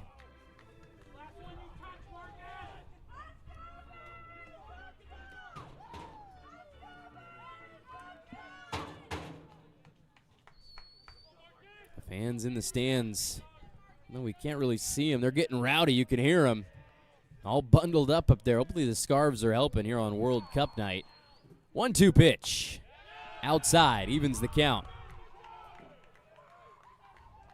That once quiet Bend dugout has come to life. Back up on their feet. Roberts with the 2-2. Swing and a miss. That's going to go a long way. Out number 1 here in the 9th. Finally goes with the off speed. Slider breaking away from Galvin, the pinch hitter. Fantastic. Roberts is hyped up. Bases still loaded. 1 out. We've got Eli Pupo. Takes a first pitch fastball outside for ball 1.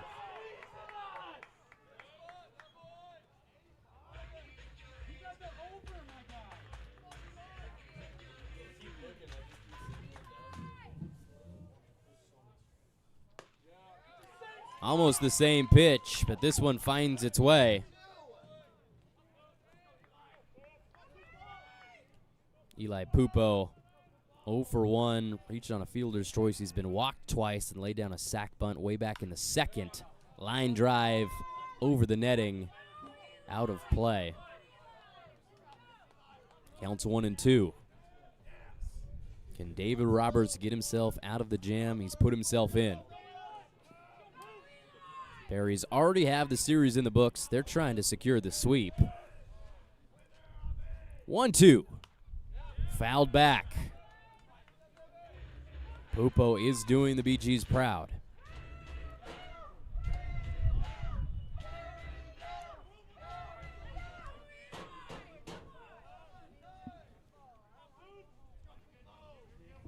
Berries have a 10 a.m. bus ride waiting for them tomorrow morning to Walla Walla. 2-strike pitch is low and in the dirt. Flora keeps it in front. That's Deuce Sims over at third base. The DH who walked, second batter of the inning. Started this thing with 3 walks. Roberts. Slider outside again. It's a full count. First pitch was at 6:45. We are closing in at 10 p.m. here at Chemeketa. Full count pitch from Roberts. Slider misses outside. And a run comes home for Bend. They have cut the lead to 2.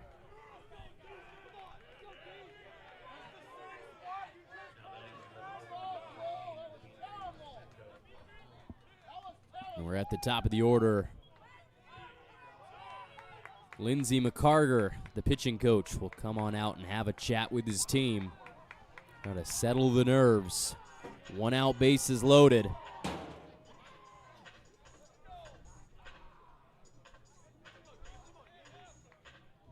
A nail biter now. Didn't look that way for a while. Berries had an 8-2 lead after 3.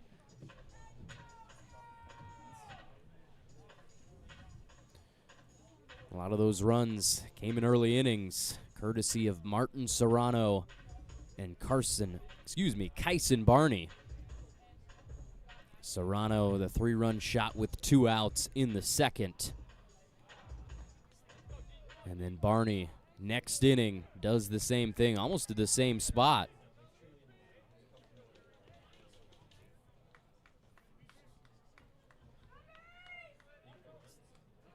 Serrano drove in another one later. Single into left center. Scored a run. He leads the team with 10 runs batted in.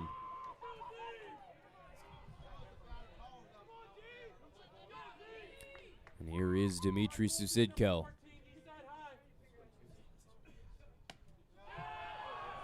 Bend Elks have scored 5 runs in the last 2 innings to cut the lead to 2. Susidko himself had a 2 RBI single just last inning, and he swings and misses hard. Goes down to a knee.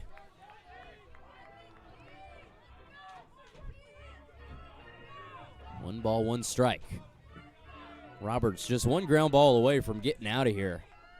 There it is, 90-mile-per-hour fastball blown by him. Roberts with the 1-1. Goes outside with the changeup. Doesn't find the zone. Roberts probably didn't expect to throw this many pitches when he got to the ballpark today. But here he is battling in the top of the ninth. Comes with the 2-1. Inside. And these are just missing.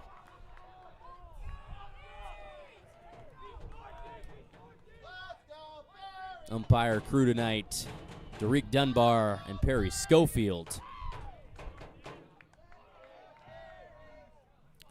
Bumped every game this series. Grounder up the middle. Kyson Barney loses the cap, keeps it himself, over to first. The pick is made. Double play to end it. The Berries had to scare you for a second. There's the light show. Just had to make things a little bit interesting, but they get out of the game with a 2-run win. Kyson Barney.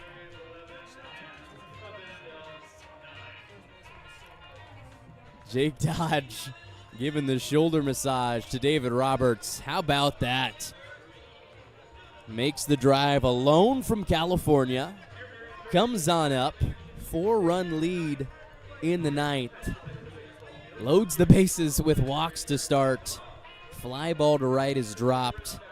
Run scores. Then an RBI walk. But here's the play that did it. Chopper back up the middle. Kyson Barney loses the cap before he even made the play. One hopper to his brother. 6-3 double play. Secures the W and the sweep. Marion moves to 5-1. They still sit atop the West Coast League South Division and have the best record in the entirety of the West Coast League. Bend, after sweeping Springfield in their opening series at home, come over to Salem and lose 3 consecutive games.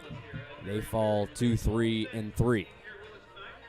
That was a good one, ladies and gentlemen. A long one as well. 3 hours and about 15 minutes officially.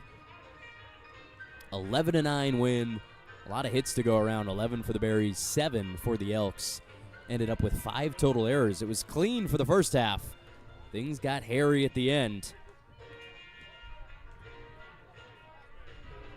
I hope you stuck around. It was a great series overall. That was from game 2. Here's game 1. Ben started things off. 2 runs in the top of the first before the Berries answered and some.